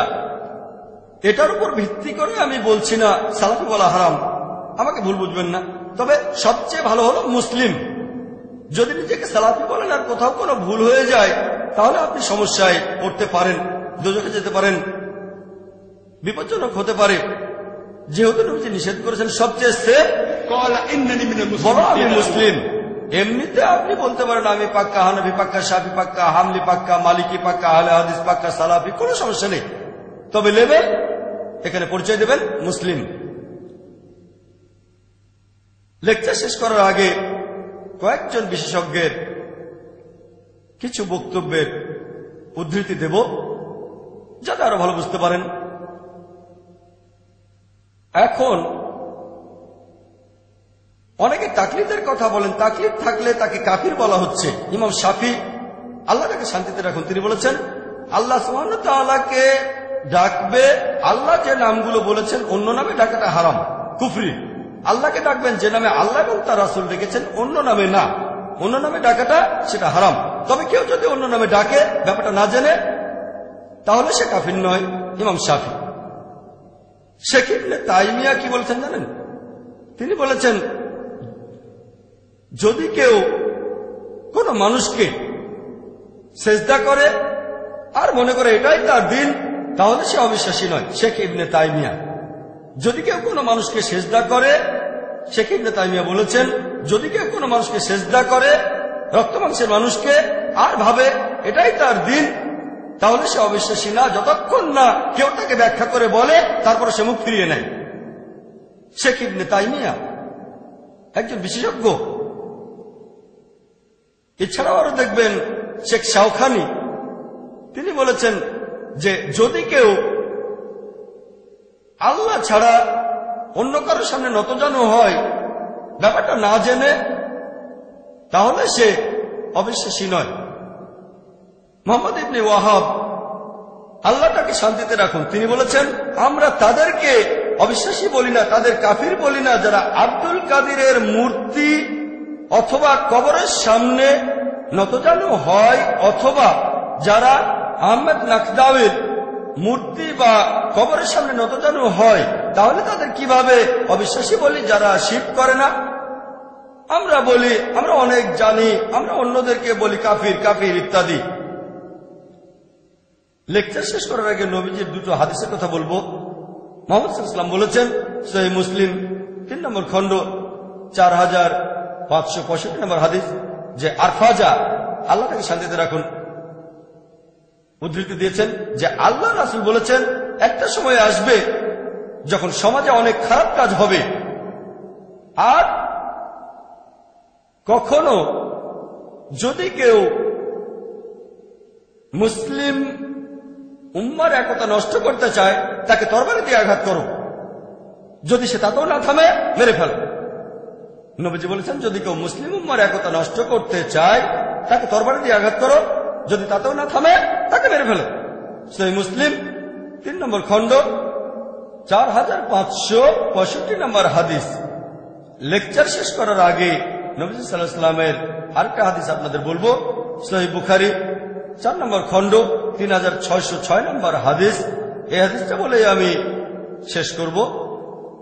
এখানে হুদায়ফা ইবনে ইয়ামান, আল্লাহ তাকে শান্তিতে রাখুন, তিনি বলেছেন লোকজন নবী সাল্লাল্লাহু আলাইহি ওয়াসাল্লামকে জিজ্ঞেস করতো কোন জিনিসটা ভালো, তবে আমি ভয় পেয়ে নবীজিকে জিজ্ঞেস করেছিলাম কোনটা খারাপ জিনিস।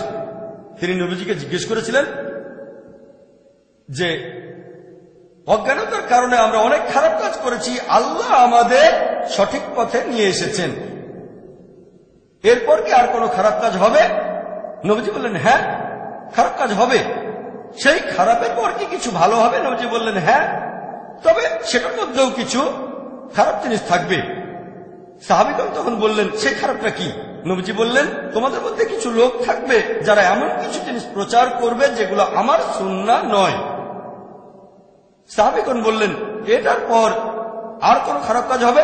নবীজি বললেন হ্যাঁ, কিছু লোক থাকবে যারা তোমাদের দোজখে আমন্ত্রণ জানাবে। তখন হুদায়ফা, আল্লাহ তাকে শান্তিতে রাখুন, তিনি বললেন আমাদের কি করা উচিত? নবীজি তখন বললেন তোমরা তোমাদের মুসলিম দল আর নেতাকে আঁকড়ে ধরে থাকো। সাহাবীগণ বললেন কোন মুসলিম দল আর নেতা না থাকলে কি করব? নবীজি তখন উত্তর দিলেন যদি কোনো মুসলিম দল আর নেতা তখন না থাকে তাহলে সব দল থেকে নিজেকে বিচ্ছিন্ন করে ফেলো, প্রয়োজন হলে গাছের শিকড় কামড়ে পড়ে থাকবে যতক্ষণ না আল্লাহ সুবহানাহু ওয়া তাআলার সামনাসামনি হচ্ছ। ওয়া আখিরু দাওয়ানা আলহামদুলিল্লাহি রাব্বিল আলামিন।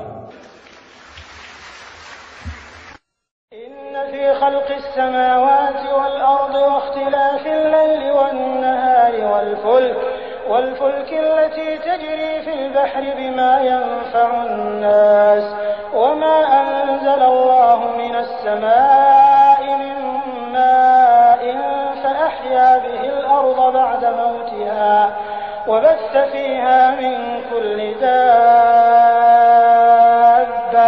وتصريف الرياح والسحاب المسخر بين السماء والأرض لآيات لقوم